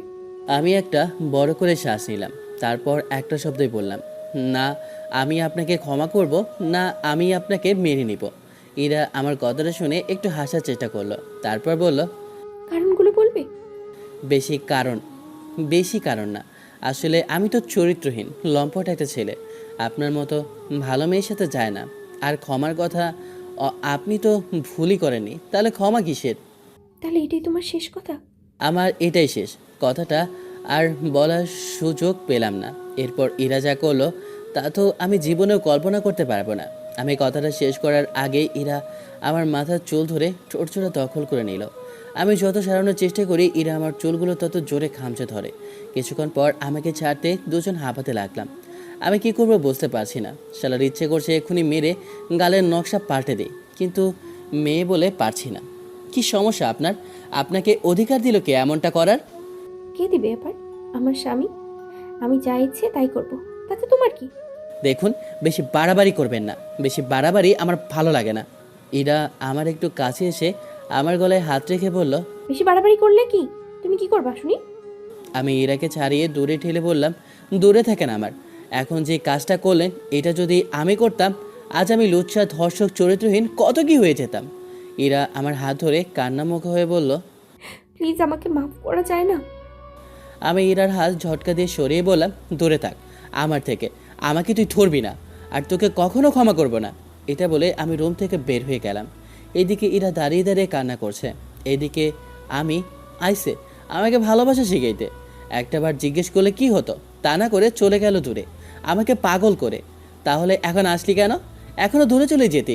এ থেকে ইরা চোখ মুছে বলতে লাগলো, আমিও দেখি তুই কতদিন আমার থেকে দূরে থাক। এটা বলে ইরা বিছানায় শুয়ে গেল। এইদিকে আমি ছাদে গিয়ে সিগারেট ধরে খেতে লাগলাম। খাওয়া শেষ করে রুমে এসে দেখি ইরা কি সুন্দরভাবে ঘুমিয়ে আছে। তার মায়াবী মুখটা দেখলে ইচ্ছে করে তার মাঝে হারিয়ে যায়, কিন্তু ভয় করে যদি সে আবার চলে যায় আমাকে রেখে, তাহলে আমি কি করব। এইসব ভাবতে ভাবতে সোফায় গিয়ে শুয়ে পড়লাম। সকালে চোখ খুলতে হালকা করে ভয় পেয়ে গেলাম। কারণটা হলো ইরা আমার বুকে মাথা রেখে শুয়ে আছে, আর আমি ইরাকে জড়িয়ে ধরে আছি। আমি যখনই ইরাকে উঠিয়ে নিজে উঠতে যাব, তার আগে ইরা আমার গলা জড়িয়ে ধরে বলল, না না, এত সহজে উঠতে দিচ্ছি না আমি। দেখুন, সকাল সকাল মুড খারাপ করবেন না প্লিজ। আমি তো মুড ভালো করতে আসছি জান। নামবি নাকি কথাটা বলার আগেই ইরা নিচে পড়ে গেল আর চিৎকার দিয়ে বলল, ও মা গো, মরে গেলাম গো। এই কি হয়েছে? কি হয়েছে তাই না? আমাকে ফেলে দিয়ে আমার কোমর ভেঙে বলছো কি হয়েছে? আরে আজব, আমি কখন ফেলে দিলাম? কি মিথ্যে কথা বলে রে বাবা, আমি আব্বুকে বলছি। আব্বুর কথা শুনে কলেজে পানি চলে আসলো। এইদিকে ইরার চিৎকার শুনে আম্মু, আব্বু, আপু সবাই এসে দরজা ধাক্কাতে লাগলো। ইরা মা, কি হয়েছে? চিৎকার দিলি কেন? নেজাত, দরজা খোল। আমি এবার দরজা খুলতে সবাই হনহন করে রুমে ঢুকে দেখলো ইরা নিচে পড়ে কোমর ধরে কান্না করছে। আপু আর আম্মু ইরাকে ধরে বলল, কি হয়েছে মা? কমর ধরে আছিস কেন? আপনার ছেলে আমাকে সোফা থেকে ফেলে দিয়েছে, আমার কোমরটা গেল। এবার সবাই আমার দিকে রাগের দৃষ্টিতে তাকিয়ে আছে। আমি তো ইরার দিকে তাকিয়ে আছি। কি রে, তুই ওকে সোফা থেকে ফেললি কিভাবে? সেটা ওকে জিজ্ঞেস করো। ভাবলাম এটা বলে লজ্জায় কিছু বলবে না, কিন্তু কে জানতো এই মেয়ের কাছে কোনো লজ্জাই নাই। তার মাঝে আরও বাড়িয়ে বলল, কি হয়েছে ভাবি? সকালে ঘুম থেকে ওকে ডেকে দিলাম ফ্রেশ হতে, সে উঠলো ঠিকই, কিন্তু গিয়ে সোফায় ঘুমালো। তাই আমি ওনার বুকে শুয়ে ওকে সুন্দর করে ডাকতে লাগলাম, কিন্তু উনি বিরক্ত হয়ে আমাকে ঠেলে ফেলে ভাই এই মেয়ের কথা শুনে আমি হাঁ করে তাকিয়ে আছি, আর আব্বু আম্মু কী বলে বুঝতে পারছে না, শুধু আমার দিকে রাগে দিছিতে তাকিয়ে আছে। আম্মু আপু ইরাকে ধরে যেই তুলতে যাবে তখন আব্বু বলে উঠল, এই তোমরা কেউ বৌমাকে ধরবে না। মাথা ঠিক আছে? তাহলে ইরাকে কে নিয়ে যাবে? যার কারণে এমন হয়েছে তাকে সব কিছু করতে দাও। ঠিক কথা, এই চল আমরা গেলাম। এটা বলে আম্মু আপু আব্বু চলে যেতে লাগলো। যার আগে আমাকে বলে দিল, বৌমার দেখভাল তুই করবি, আর কোনো যদি অভিযোগ শুনি তাহলে তোর খবর আছে। এটা বলে আব্বু চলে গিয়েছে, আর আমি তার দিকে তাকিয়ে ভাবতে লাগলাম, শালার আমার মা বাপ আমাকে একা করে দিল, ছেলেরা কেন এত বৈষম্য শিকার। কি জামাই, কি ভাবছো?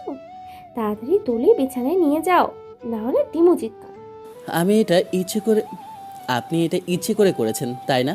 আমি জানি আপনি ব্যথা পান নাই, সো এখন ওঠেন, বকা তো খাওয়ালেন আমাকে।